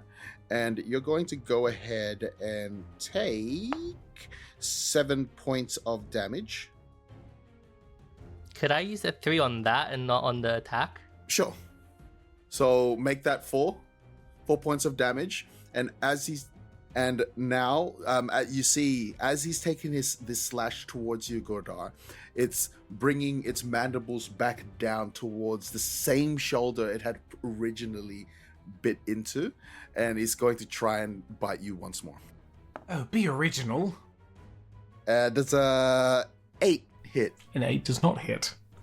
Okay, so seeing as it's doing the same thing previously, you managed to sort of just slip past him, causing him to miss his bite. Okay, Annie, you're up. You can see one of these creatures on the left-hand side crawling towards you on the wall. You can see the other one is now engaged with Godar and is continuously trying to take chunks out of him. What do you do? Lovely. And Annie's going to aim her rifle at the creature that is on Godar right now. She's going to take a shot. Perfect. Go ahead and take that shot. Yes. Okay. Does a 10 hit? Unfortunately, no. Is there anything else you can do? You take your aim once more, but because of the way it's moving, it's a bit more skittery compared to earlier. And you take your shot and you miss completely. Your shot going straight outside the window. The snakes divide as it whizzes through. It's like, yeah. you nearly hit me! Wasn't trying to. And Annie's going to use her thing of inspiration to re-roll that attack. Oh, sure. Oh. So let's just... Okay, go ahead and roll it. Okay, please hit. I swear to God. Reround sound.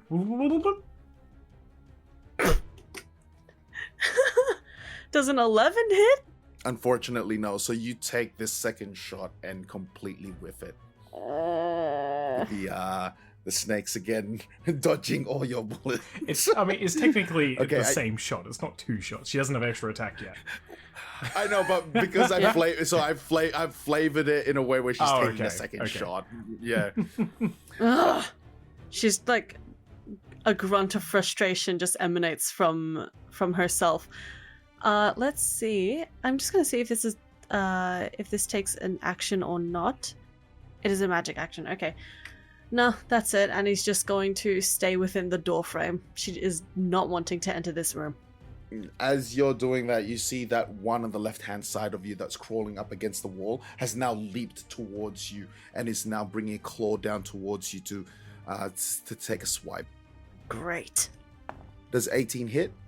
It does hit. Okay. Okay. So you're going to take 5 points of damage. Okay. And then, as it's taken that slice towards you, you see its mandibles just trying to go straight for you to take a bite, aiming for your shoulder.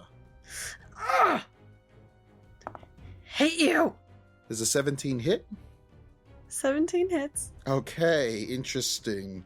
So you will take a piercing damage, a total of...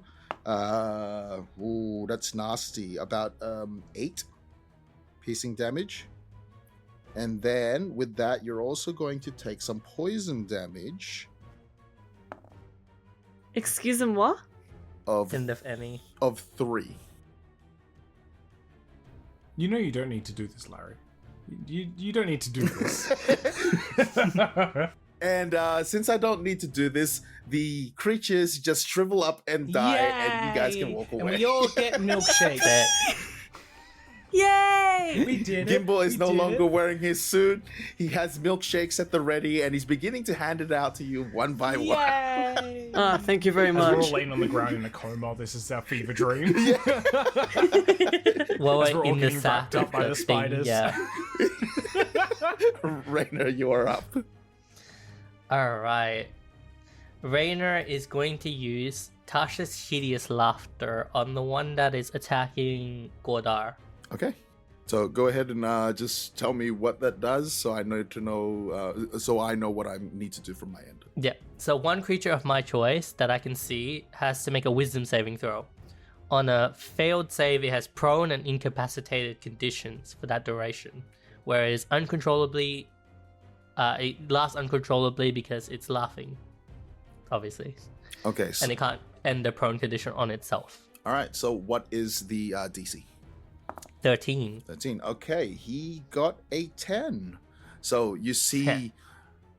what you can only surmise as a laughter from a creature such as this. It doesn't sound like a laugh to any of you, but it just falls to the ground. And it's almost like that sort of deal. Mm-hmm. Okay. Do you do anything else? I use Healing Word on Annie. All right. 6. And you feel like Thanks. the surge within you, knowing that is your good friend Rainer who is doing a little healing. Godar, you are up. Oh, I hate spiders. No, why is it always something trying to bite or eat us? And Godar is going to, once again, the little beads of fiery energy on ring and pointer finger, and then once again is going to twin it by putting the other hand up and like pulling that apart, the magic, and then just whipping them out towards the 2 creatures. Perfect. Go ahead. Attack with advantage because of innate sorcery. So towards the spider attacking Annie, or the creature attacking Annie, it's a 17. That one definitely hits. So that's 5 points of fire damage. Yep. And then towards the one that is attacking him is actually it's a 15 because of -2 because of exhaustion. So Okay. Yes, so go ahead. That 15 definitely Alright. hits. damage, fire, normal. Give me an 8. That's a 3. It's an 8, right? That you fill out the rest of it to make it an 8. It's half. It's half an 8. It's It's fine. half. 3 points of fire damage. Okay, so these two spells are now. You're now making contact, hitting both these creatures. The one that's in front of you is still on the ground, with whatever it passes off as a laugh. The other one is still engaged with Annie, and it is now the one that is the first creature that came about. So, does he do a save at the end? Gordar's going to move away a little bit too. Sure. Yeah, he does a saving throw again, and since he was damaged, he has advantage. So he takes on it. advantage. And does he do the save at the end of his turn or the start of his turn? Okay, so since End he of can't the really turn. do anything, he has to do it. This will essentially be his end turn. And you said disadvantage, correct? He gets advantage. Oh, he gets advantage. Okay. So he rolled a total of 15 for wisdom. Saves. Saves. Okay, so it now gets as it's. So you see this creature, the hissing ceases or whatever passes for a laughter, and it slowly ascends and stands back up, staring at the two of you. That's not good. As Gordar had moved away, about 10 feet or so, kind of just backing up. Annie, you are up.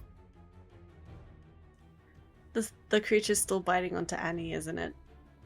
Yeah, it took a bite, but it's not latched on. Yeah, okay. Annie, sort of holding the same shoulder with her right arm, she's just going to sort of lean back, not take a step. This is not my movement. She's just going to lean back away from the spider's mouth, I guess. Yeah. And she's just going to aim her rifle with one hand, her left arm, and just point blank shoot the thing. Okay, so you'll have to roll this at a disadvantage. Yeah. Because it is at point blank range, and according to rules, ranged weapons and point blank is disadvantage. Does a 7 hit? So, with the pain that you're experiencing and you trying to fire your weapon with your left arm, you're finding it difficult. It has been a long time since you've been able to fight with a firearm in itself. I mean, last time was just a day ago, but even then, you're still struggling with this thing. And as you try to take that shot, it sort of swerves in a way where it distracts you, and your weapon goes off and completely misses. Do you do anything else? She really prepared the wrong spells for this. I'm not gonna lie. Okay, she's just going to cast shield. It's a reaction. It's not an action. No, per se. shield is a reaction. Mm. So that has to occur when it attacks you. Okay, we'll just do that one next. Okay. All right. So with this, it is now that thing's turn, and I need you to give me a dexterity saving throw, please. Yep. 13. So you can see this thing, it's almost like puking into its arms, and it begins to try and shoot webs towards you, trying to, in essence, trying to wrap you up. But with that, you manage to sort of swivel your way just out of the way as he shoots these webs and hits the wall behind you. Ugh, disgusting. Rainer, you're up. Okay. There's not much I can do in this situation.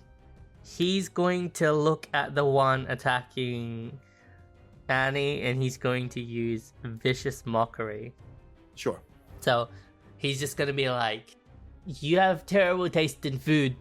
Okay, so that's an insult on Annie. So No, Annie, no. give me a DC. Yeah. So it is a wisdom saving 13 throw, is that wisdom correct? saving throw, yes. So that is a 12. Oh, thank God.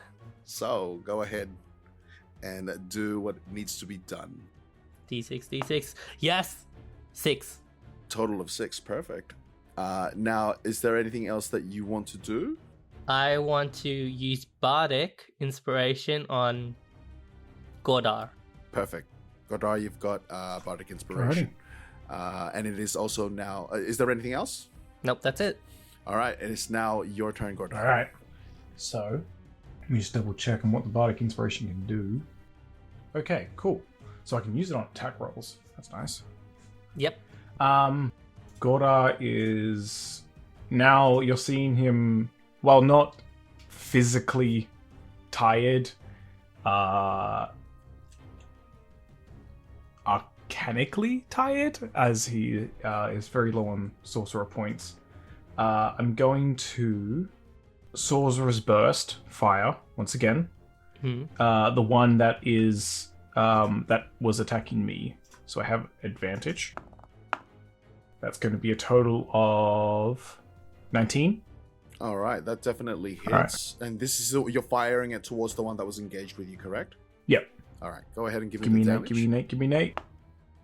That's 2 points of fire damage. Yay! All right. So with that shot, why don't you go ahead and describe to me what happens to this Oh, yes. Okay. Pretty much like his magical essence of like his sorcerer side is quite drained at this point, and it's kind of half chucked it towards it, and you see like the helix of like the fire fangs just whizzing through before colliding with the center of the carapace in the chest of this creature before it just kind of like cinders in, burns, and you just smell the like the acrid burning of like the insect flesh. Very cool. Drops down. It is dead skis. All right, Annie, you're up. Ugh, that is a horrid smell. Ew. Good job, Disgusting. Even though. So that was really funny. I'm about to puke too. That wasn't the sound of a puke. Alright, that's enough out of you. Okay. Oh, sorry. I'm kidding. Silence, Okay. God. God, that was disgusting. Alright. Annie... Man, this is... I really did select the wrong spells for this day. Okay. Is the creature still within like point blank range? Yes, so it's still engaged within you, so it is still within 5 feet of you. Okay. I really hope there's nothing behind Annie. Annie's going to take a few steps back from where the creature is in front of her. So you're going to move away from its own range, is that correct? Yes. All right, so it's going to take an attack of opportunity on you, all right? So it's going Yep. to take a free swipe. Yep. So that is a 23. on that swipe. Okay. Does Well, in that case, sorry? Does that hit? It does hit. However, reaction shield. Okay, so with your shield, does it meet the 19? It's not 90, sorry, the 20.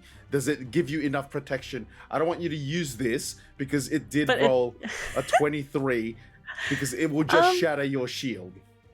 It does not. So in that case, I just read the description as well. It's +5, not plus more. Yes. So I will go ahead and allow you that one mulligan for this session. No. Don't. It's okay. Don't give me that mulligan. I'll just do giant ancestry reaction instead. Well, no, he already. He did roll his. We already did the attack of opportunity, and then you said that you use shield, right? So you don't want to use shield. You're going to use the reaction to do the thing. All right. So let's just do the damage for this first for that slash. Yep. Let me see here. You're going to go ahead and take 9 points of damage.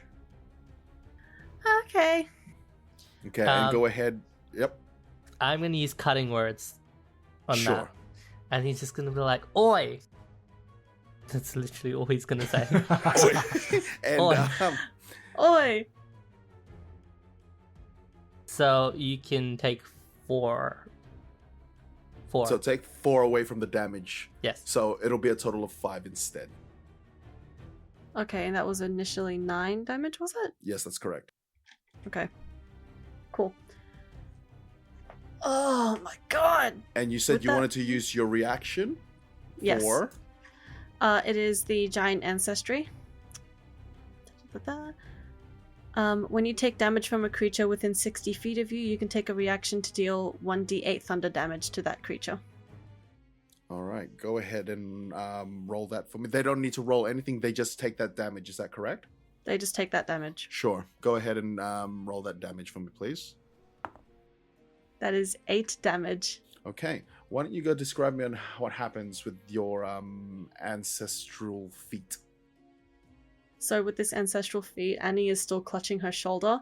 From that wound, and now the wound, I'm assuming, is on her abdomen or something, just from where the creature struck. Sure. You kind of just see it glow dimly, a light violet color, and then as it continues glowing to her skin, it turns pure white, and it's just like little strings, I guess, that just kind of flow through, and in the like distance prickles. you can hear like cracks of thunder. And then? You've killed this thing, so describe me on how this thing I didn't dies. realize it was dead. Okay. So, as strings of light violet and white come from Annie's skin, it sort of connects to the spider's limb that has struck her. The creature's limb that has struck her. You can just kind of see it quickly, like within half a second probably. All of the strings just go over the creature itself, almost like covering it. Okay, you fry this motherfucker. That's my one. You fry this mother effer. I feel so lame saying that. This mother effer. You fry him completely. And that is the end of combat. You see Gimbal shift and finally made his way up. That was frightening. Yeah, And- frightening is a word for it. Yes, we told you not to run off. Why did you just walk into the web? The controls are right here. Yes, as he's and like so was moving your towards death. the controls. You now see him like almost he doesn't say anything. And he's just beginning to work some of the controls. And then you can just hear a gate open. I mean it. If we When go you- through a mansion, you better not just run off all the time. Yes. And he works on the machines again, and you can hear the gates once more, which you presume is closing. The gates work. We can probably continue. Give me a minute. And Annie's going to like collapse on the ground, getting down on one knee and just sort of casting upon herself cure wounds. You see her prosthetic arm illuminate that very same light violet, as it's also just kind of like covering areas of the skin that will lead directly to the wounds on her body. You Okay. can just kind of see this the wounds slowly seal up. Oh, that's cool. All right. So what is everybody else doing? Godar is just burning the rest of the webs. What's nothing to do with this. You And is giving the mouse a very stink eye for keep running off, even though he's been told multiple times to stop doing that. You see him like just standing by the door at this point now, almost dejected. Like there's no facial expression or anything because he's in this marshmallow form, and he's just like standing there. Werner is just exhausted, so he's just kind of like breathing, like he's leaned on this console as he's just kind of holding his wounds that like he got from this, and he's just like clenching his fists as he's just trying to like stabilize himself. As you all take this moment of reprieve, you see Gimbal just take a seat on the ground, and he's now writing on his book. Great, he's taking notes on how we almost died because he couldn't stay still. Seriously, we can only assume that the rest of the expanse is going to look like this. Annie, why don't you use that flamethrower you used against the... Oh my god. Gonna die. This place is too small. It would have done more bad than good. That is a good point. I'll give you that. I mean, if we opened up with the flamethrower, I think it would have been fine. That's what I was just thinking too, but you know what? I can do that next time. You hear Gimbal. like just in a very low voice, trying to join into the conversation. Hindsight 2020. You shut up. You didn't do anything. What do you mean That little 2020? I'm sorry. And he just goes back to his book. This little pipsqueak is starting to God, we're piss just me off. bullying this poor child. It's fine, he deserves it. This poor kid. I mean, if we don't traumatize him, the rest of the world is going to very quickly. He's going He's to end hanging up out with a dead, bunch of Very true. and then criminals. we die. Yeah, That's that very makes true. sense. So, Yeah, what why did he do they think was give going to happen? A child to criminals. That's their problem. They knew this was going to happen. There's no. We might need to talk to We're Samson not after gonna, this. He's gonna be like, you guys traumatized my kid. Shock. Well, you sent him into a radioactive wasteland. What do you think was going to happen? It's almost like you wanted him to die. Side eyes. What are you all doing? Well, if we've collected ourselves as best we can, let's get out of here. I say we Agreed. take a moment because,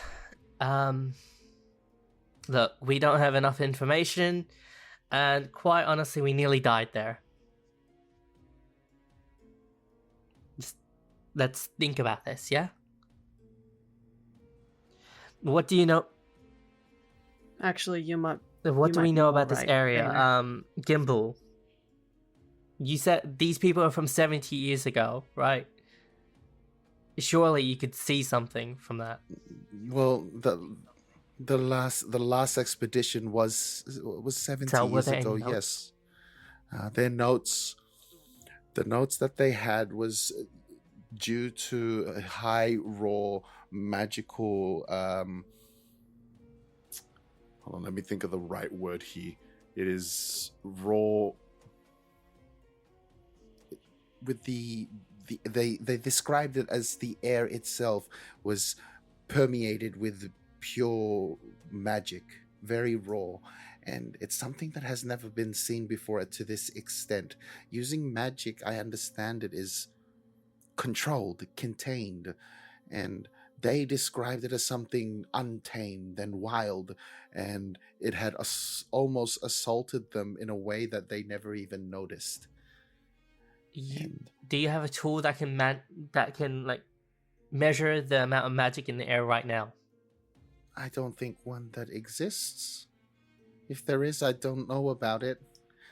This is the best thing I can do. And like he's showing off his diver suit, which at this point now you think probably isn't going to be as effective as he might think. Yeah, it it is. definitely isn't. I mean, if it's magic, would it work with a diver suit? It's not physical. Yeah, that's right. Rainer's just gonna be like, oh god, I'm gonna die here. As you're talking Actually. about this device, Gorda turns around and snake tattoos starting from underneath his clothing start to wrap around his arms. And as the snakes flare up, his eyes go completely white as I cast Detect Magic. Beat me to it, Godar. Beat me to it. Okay, so So for the next 10 minutes, he's just observing the magical essence in the area. Okay, so in terms of as your eyes glaze over and becomes white, you're now seeing the area that you're in a completely different light. Like everything is still there, and you can see just off on both Annie and Rainer that there's these wisps of blue and yellow and purple, which you know is some magical auras that they possess.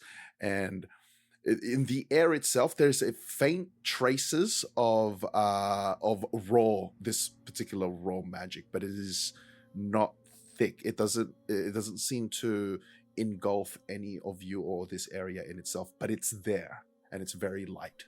Well, I can see that there is ambient magical essence in the air at this moment, but does not seem to be clinging to us, nor condensing upon any particular location. If anything changes within the next 10 minutes, I'll let you know. But I think we should get moving. We don't know if there's any more of these spider things. If we stay here, we could be ambushed. No, thank you. And Annie's gonna immediately get up and head towards the door into the hallway where they came. Rest will be good, but I don't want to stay inside a nest. Gimbal quickly gets up, closing his book. Yes, Annie, you have the map. Just lead us towards the next exit. It shouldn't be too far from here now. Let me see. And you can see that Gimbal's right. It's just a few corridors down till you hit it. Is this detect magic sort of constant? Yes. For the next 10 minutes, he's concentrating on this.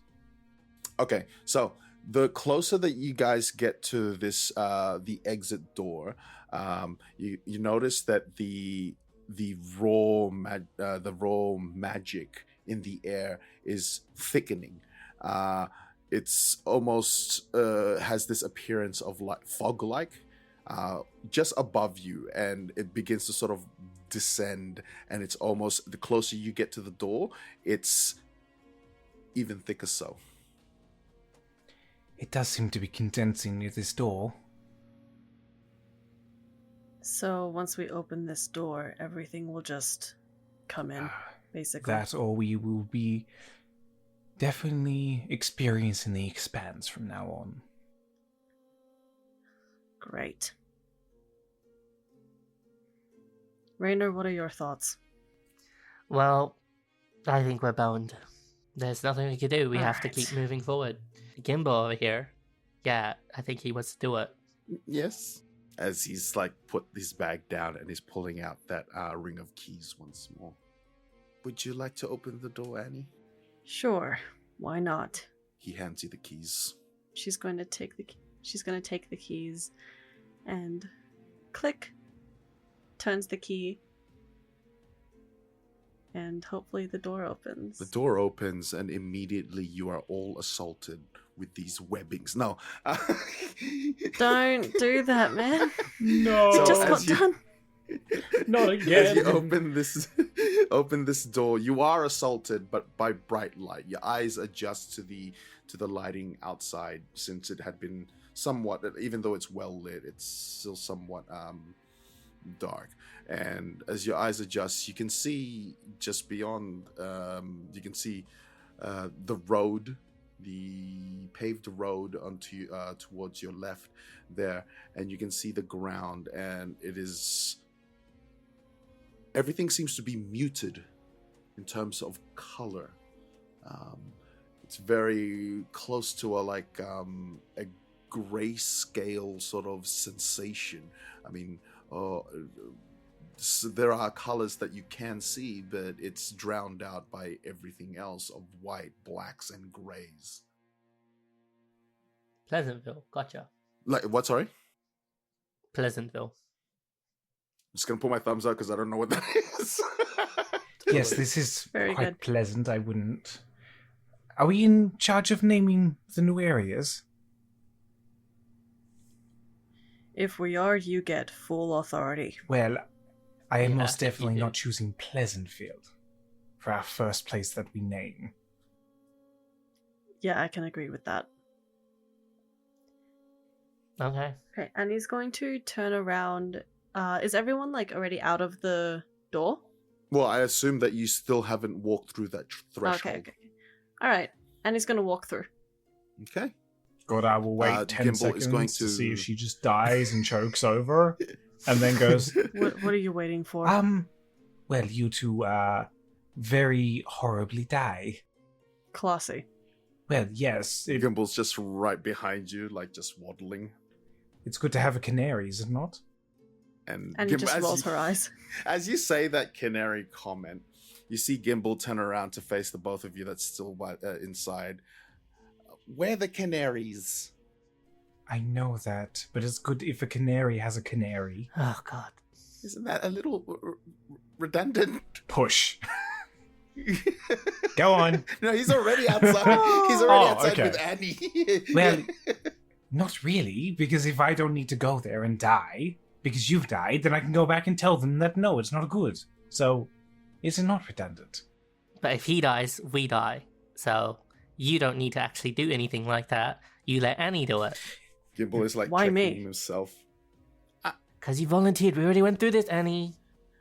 I seem to be okay. And Annie, you yourself, you feel fine. Annie, are you okay? Are you okay, I'm gonna make that joke every session. I swear. Well, I seem okay. Hurry up, you two. We don't have all day. Your skin does prickle, however. It is not often that you're exposed to such magic that's so raw. Magic is, again, normally contained, and it's but unfiltered, raw, and almost untamed magic is something that none of you have ever experienced. And as the rest of you, even with the door open, you're feeling these tingling sensations on your skin, and it may be almost a sense of comfort that it's familiar, this magic, but at the same time, it has a sense of foreboding and danger to it. All right, be careful. You especially, Godar. Why me? Because you're detecting magic. Okay. Yeah, you're detect magic at this point now. It's as you're looking out to the outside, you are assaulted with colors and auras, and it's to the point where it's almost blinding. You know, where you wear a night vision goggles and then you wear it in the light. It's almost that same sensation that you get when you're looking out here. Oh, goodness. Just gonna march on forwards. Rainer's gonna follow, but hesitantly, and he's gonna be like, "Guys, I think we forgot the bread in the carriage." The bread. Oh. The bag of bread? Yeah, We left it in the carriage? we did. We should go back. You got this from here, Gimbal. Yes, that's I true. don't- Come on, guys, let's go. I don't think we can leave. But Oh God. close the door behind you. I will. Do you want me to lock it like you did before? No, it should be okay from this end. Okay. And he's like pretty suspicious of that because he was so adamant about properly closing and locking the door, like the first door, and now he's like less, strict about this he one? wasn't adamant. No one's gonna He get wasn't in. adamant. It was just like he just did it. He wasn't challenged. He didn't stop you guys to go, wait, I need to lock this door. It was just like he just did it. And he's going to lock the door anyway, Yeah, fine. and she'll So give you've the locked the door. keys back to Gimbal. Gimbal. Okay. He takes the keys and he puts it back in his bag. You see he now just by the road, and you're beginning to take your march. The grass sometimes appear green as normal, and then it's almost as if its colors have been sapped away. Trees, you feel the wind blow across you, but no trees or the grass, none of them follow none of them dance with the wind, if you will. And they're stock still. And occasionally you will spot animals just out and about. You see a deer with two heads as it gallops off. You can see like rabbits, like 4 times its normal size, with red eyes and fangs as sharp as hell. And you continue on, and you've been walking for maybe about 30 minutes at this point now. And as you're moving, just off the distance, you can see the remnants, the skeleton of a dragon. Something that those of you who've ever been to McKinley Park, there is only one dragon that sits there. It's been slumbering since the war, but this one, in looking at this, its size, its sheer size, is more than double on the dragon that you all see at back in the city. And it is just the remains of it, its bones. And you have almost these, I wouldn't say sheets, but like its old skin sort of just like hangs off some of the bones. And it's just there. And as you're moving closer and closer, you find remnants of bodies, skeletons, which look like that they were running towards the direction that you all came from. And it's like just maybe looking around, you're looking at there are at least 100, 200 just bodies, either frozen in place as skeletons or some on the ground just reaching. And you see some that is like sort of almost like a Pompeii-ish sort of vision of what you're seeing here. Gods. Goddard just keeps to himself, just staring at what is. You see, Okay. you see, Gimbal takes a moment. Wait a second. And he's taken out his book and he's now beginning to take notes once again. And he's making sketches of what you are all seeing, from the trees, the discolorization, these strange animals, and also this scene that is before you of these bodies just frozen in place, these skeletons. All right. Well, it's not vaporization. Well, that's good. Let's hope there's not any more like it. It's not fire, because if fire was it, then it would have burnt the skeletons. It's not. This is not good. I don't think we should get that very close to that flesh or those skeleton bones, because I think they're oozing magic.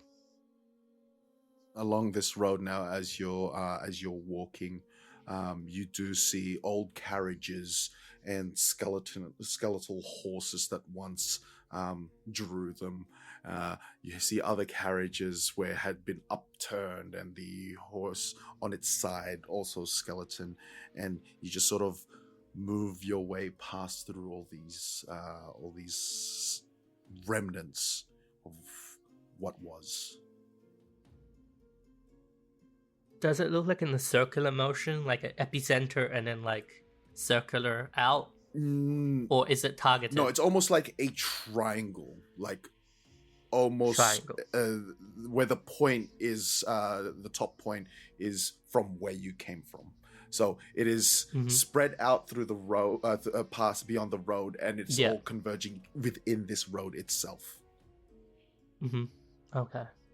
Godar. Yes? Your magic. You said that you... How's it going? What does it look like as Gorda's looking near this skeleton? Which skeleton? Oh wait, how long have we skeletons been traveling around? for? So it has been 30 minutes since you've left the checkpoint. Okay. And you're presented with this scene, and I no longer have... I cannot cast that for longer than 10 minutes at a time. Do it. I can't do that again, unfortunately. Fair. Do any of you have any magic? Like something small. Really small. Like... I can try and create something, but I don't exactly have good materials on my person. Do you mean like casting a cantrip? Yeah, like fire or something. Sorcerer's Burst, fire. Okay. Just step towards the thing slowly and see if the fire grows. I can't exactly keep this in my hand. It needs to be sent somewhere. Okay. Send it towards the thing, the dragon. Yeah, so the little bits of fire that's turning into fangs, and he's going to launch it towards the dragon. The dragon skeleton. Okay, all right. So you fire this thing, and it hits the your target on where it is. And give me a second. Oh, Oh fuck! we're Oh, about to the have a fire nuclear dragon. bomb go off. We just threw fire in a gunpowder barrel. So as you send this this burst of flame towards the skeletal dragon, you feel the sensation within you, and it's warm and comforting, and whatever pain that you had previously experienced, it almost seems to reverse itself, and you are going to take some healing. So go ahead and roll me 2d10 and you regain that much HP. Oh. Okay. 7 points.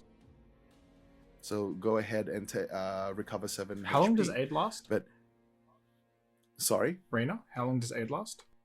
Aid. Aid lasts for 8 hours. Ooh. Oh, that's different. Not like what your healing magic, Raina, but it seemed to heal me. I feel vitalized. the ground begins Okay. to rumble as you speak. Oh, I'm sure that's perfectly fine. It is rumbling, and you look forward, and you see the skeletal dragon now beginning to move. It is rising up from the dirt Ew. as all these dust and debris comes right off it, and it rises up, and you just hear a booming voice coming from this thing. Yildiz merde haldek mulderdo. Is there anywhere to What hide? have you done? And that's where we're going to end Ah! What? Oh no! Oh no! it. Good What? Oh, no, we're all dead. No, no, no, no, no, no, no, no. everybody. No, I'm sorry, but that's where it all ends. No. Are you serious? Yes, I'm very much We serious. gonna get known by Undead Dragon. No. Do any of you speak Draconic? Ah! We'll find out. We will find out next episode. Next Say episode. goodbye, everybody. Bye. Bye. Send Goodbye. Send guys. Bye. Send Send reviews. And Send reviews. Good night, Mrs. Akmonic, wherever you are. Huh? Why? Who? Hello all. Once again, this is Robert here, just jumping in at the end. Don't go anywhere, as we still have Table Talk part of the episodes. So if you want to hear about us talk about this current session, things we liked, and all that kind of stuff, stick around. See you there. Let's start from the start and always from the beginning. Welcome to Table Talk. It's me, your boy, your DM, your dungeon daddy, your daddy, just your papa, your puppy. And I am joined here by my players, both all Bella, Rob, and Avier. We are going to just have a quick recap, or maybe a quick discussion on just that episode. How dare you? And How dare you? So Yeah, honestly, what Yeah. the fuck? now I'm putting you all on the spot. If I could just get a highlight from each and every one of you, just a favorite moment in that episode. Let's go ahead and start with the regular order. So let's start with you, Bella. Okay, my personal favorite moment was when Gimbal fell onto his backpack and you described him as like rocking back and forth like a turtle.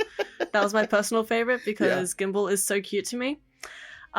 Annie's personal favorite would have been talking to Sasha.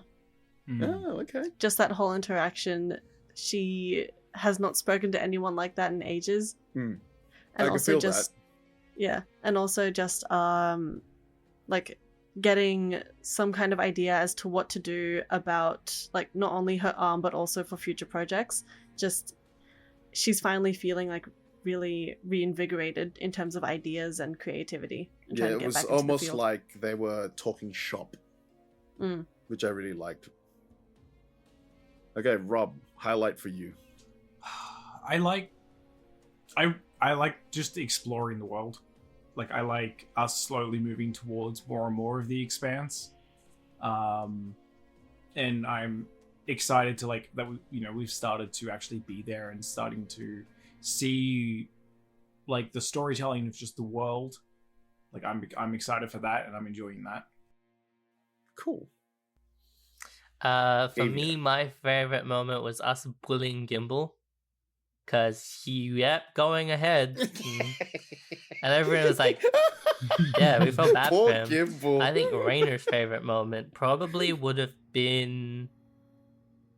I don't know if he would have a favorite moment. I think he would have really enjoyed though when he was talking to Gimbal about like the lightning and like trying to figure it out. Yeah. Yeah. I think because of the experience that I had in this, I think I need to facilitate him more with a bit more knowledge, because originally I just had him as just some guy who is going to be with you doing these field notes, creating this new guide for those who might take expeditions in the future. But because you've opened up all these questions, I need to make him a bit more of a facilitator of information, which I think would be pretty good. And it adds to I think he adds a bit of dynamic to you guys. Getting just pushed, pushed around. This motherfucker has a death wish. I swear. Like, you turn your back on him for No 1 survival second, instincts. and you just like, no, get that out of your mouth.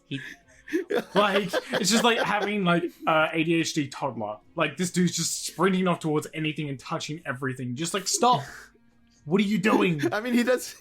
To be fair, he doesn't sprint ahead. He's just been walking calmly, right? And now at this point, he's marshmallowing his way through, right? Yeah, dude should just chill. Like, the fact that he fell on his back and then like Rainer's trying to get him up, and then boom, spider in his arm, and I was like, Rainer's not going to be happy about this. How'd you guys feel about those creatures? Fuck you. Was that an etiquette? Yeah, so I obviously described them a bit different from what they are. I mean, they don't generally speak. I had this idea of people who have turned into spiders. I assumed that was the case. It felt like that. Yeah. And yeah. I did have a bit of an alien reference there as well, with the chest cavity burst open, and I really liked that. I was just like, ooh, spooky. Always love a good alien reference. Yeah, I enjoyed that so much. I did tone them down a bit. I didn't want them to be like super deadly or anything like that. So I messed around with their stats a little bit.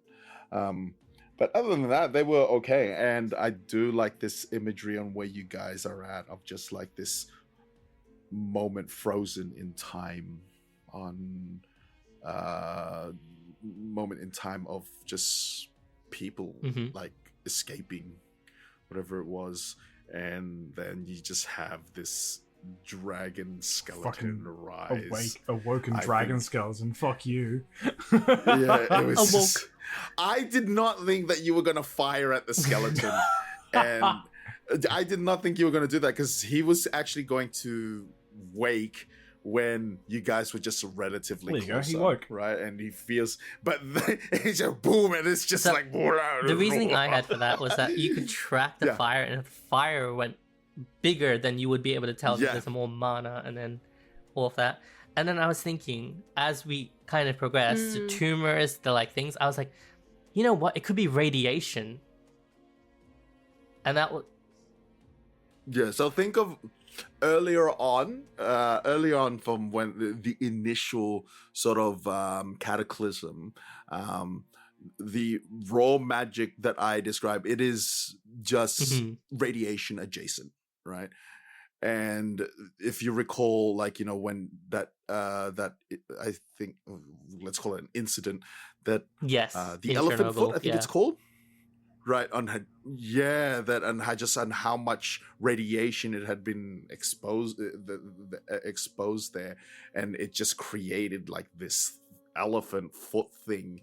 And so that was obviously 80 years ago when the war ended, so you don't know what it's like now. But so far, 10 years after, there are those who entered and then came out and are tumorous and ill, but thus far you guys seem to be okay. So who's to say? You guys come back and you're all just like, I'm expecting that to happen, yeah. I'm expecting like a new limb. Just like a third arm somewhere on your back. I was expecting to bully Gimbal more about it and be like, Gimbal, all right, what do you think about this situation? Where are your tests? And Gimbal was like, I've got a journal and I've got a pen.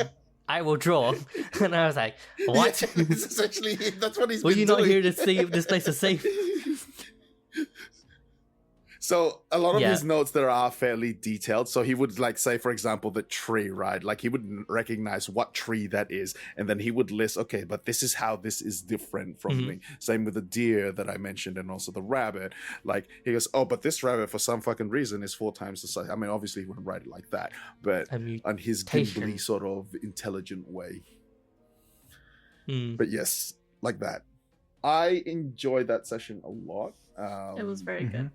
I liked, I think we did fairly well in timing as well this time around. So it's a lot shorter. And you guys got to that point where I wanted it where to end. Face to face with, well, not face to face, but the awakening of that skeleton, which is very cool. Their faces would be so funny. Like, they're just shooting this thing and they're like, all right, it's dead. Great. Godard's like, I feel so powerful. And then, like, they just hear the weird thing rising and then, like, dust, debris all falling. Yeah. And then it's just speaking and they're like, Annie, did you lock the door, didn't you? Oh, shit.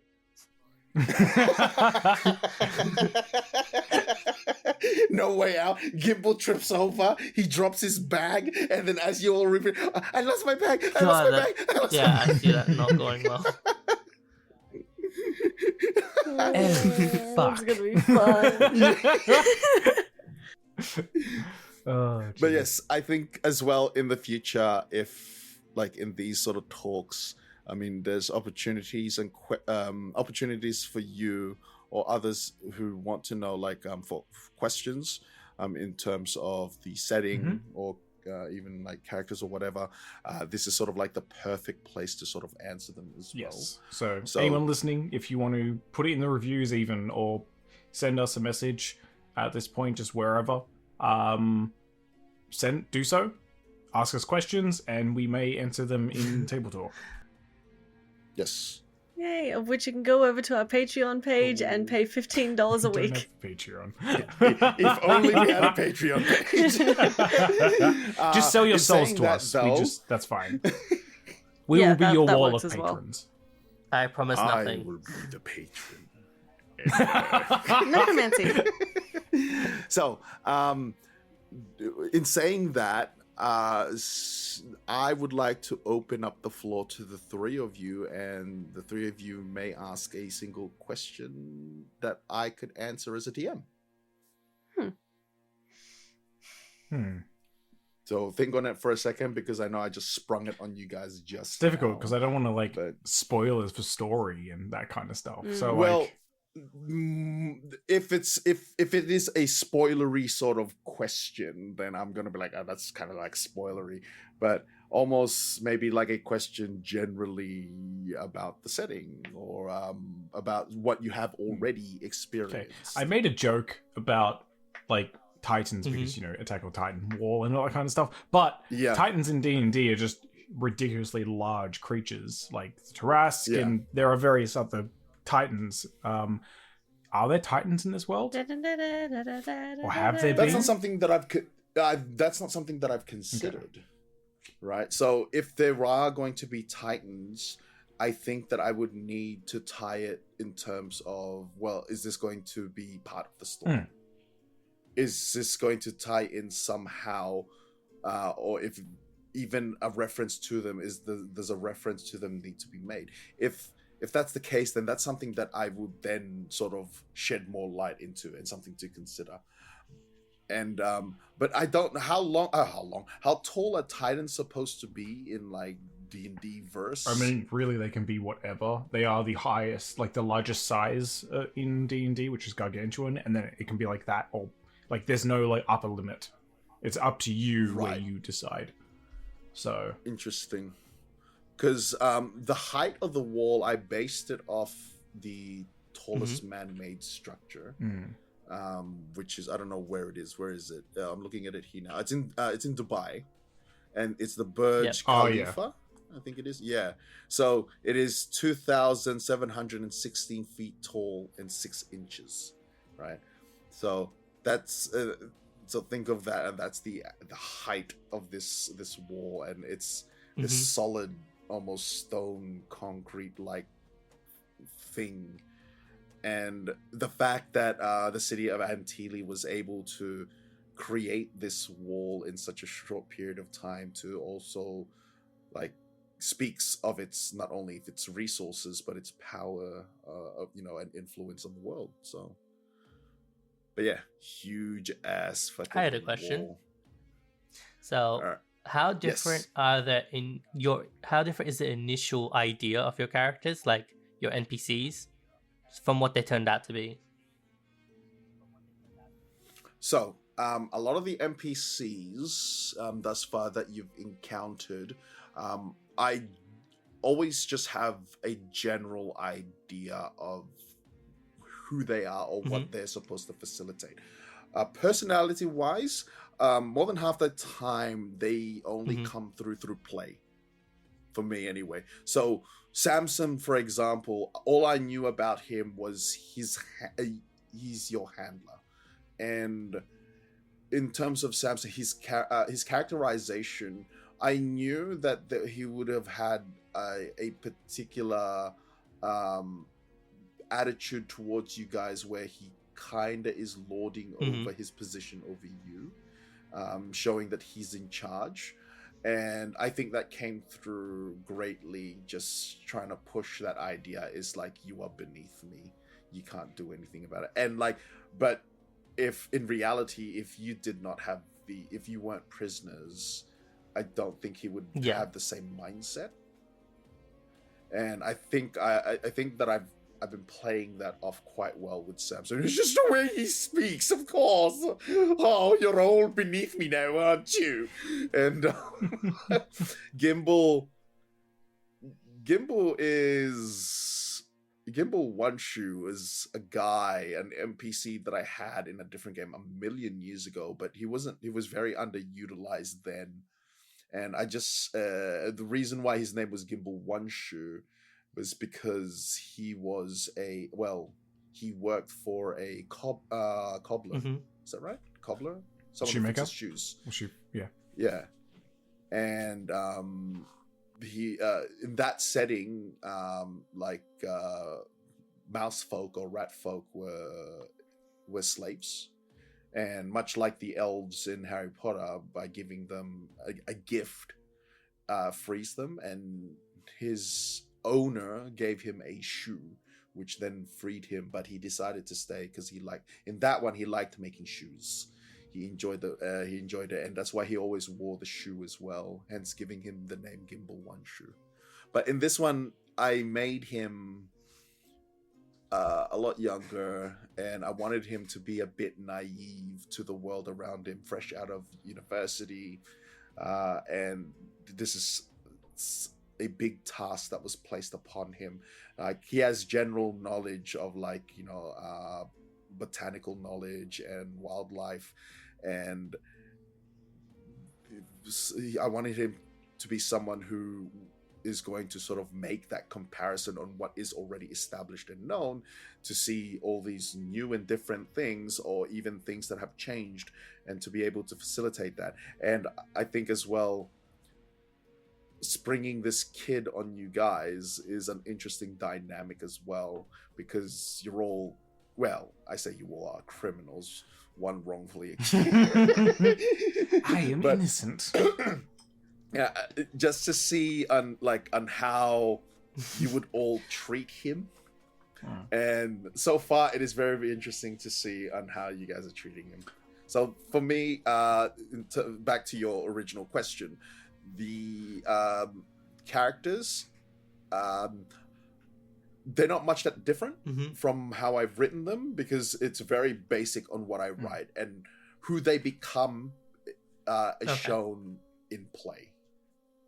So if they do have a particular mannerisms that I do want to sort of express, that sort of thing I will write down.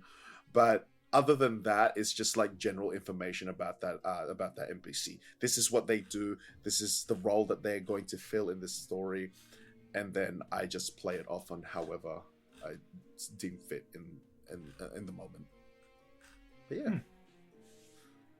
Bella, give me one question. You had all this time to think while I was yapping away. Good point. I suppose my question is, did you intend for this campaign to be set in the prison for like a little bit longer, or did you like actively want the characters to get out into the world and venture? I didn't want to stay in the prison longer than it should be. The initial setup is I wanted immediately for Glimmer Delacroix to have her pick of people to send out here. The main campaign is supposed to be being out here, out in Matusia, out in the Expanse. There are a few things that I did want to do in the prison, just other combat scenarios and other tests that they were going to put you through. But at the same time, it's just like, okay, that's going to take up too much time, where the chunk of the actual story is going to happen out here and not in there. So while I have written, while I do have lore about the prison in itself and how it functions and how it works and how it was created and all that, that's not something that I heavily wanted to explore in-game. So anybody's more than welcome to ask about it, and I'm more than happy to answer questions, because I don't think it's spoilery, considering on what that prison is like. But again, it was there to facilitate a purpose, and it had filled that role. Okay. It was the jumping pad. Very true, very true. The tutorial level, if you will. One last question. All right. I'm going to ask the question that every DM loves. Sure. Levels. Mm-hmm. When are we going to level up, Larry? Oh, you know what? I completely forgot about the process of leveling. I completely... It's right. If we can kill this dragon, guys, if we can kill this dragon, we get some. Oh my god. I'll be honest with you. But only one level up. So the way I do the way I distribute leveling is it tends to be through milestones. Yeah, no, that makes sense. So within story beats that you've done this and that. But now that you mention it, I will say that you guys can level up. Oh, now? If you'd like to do it right now.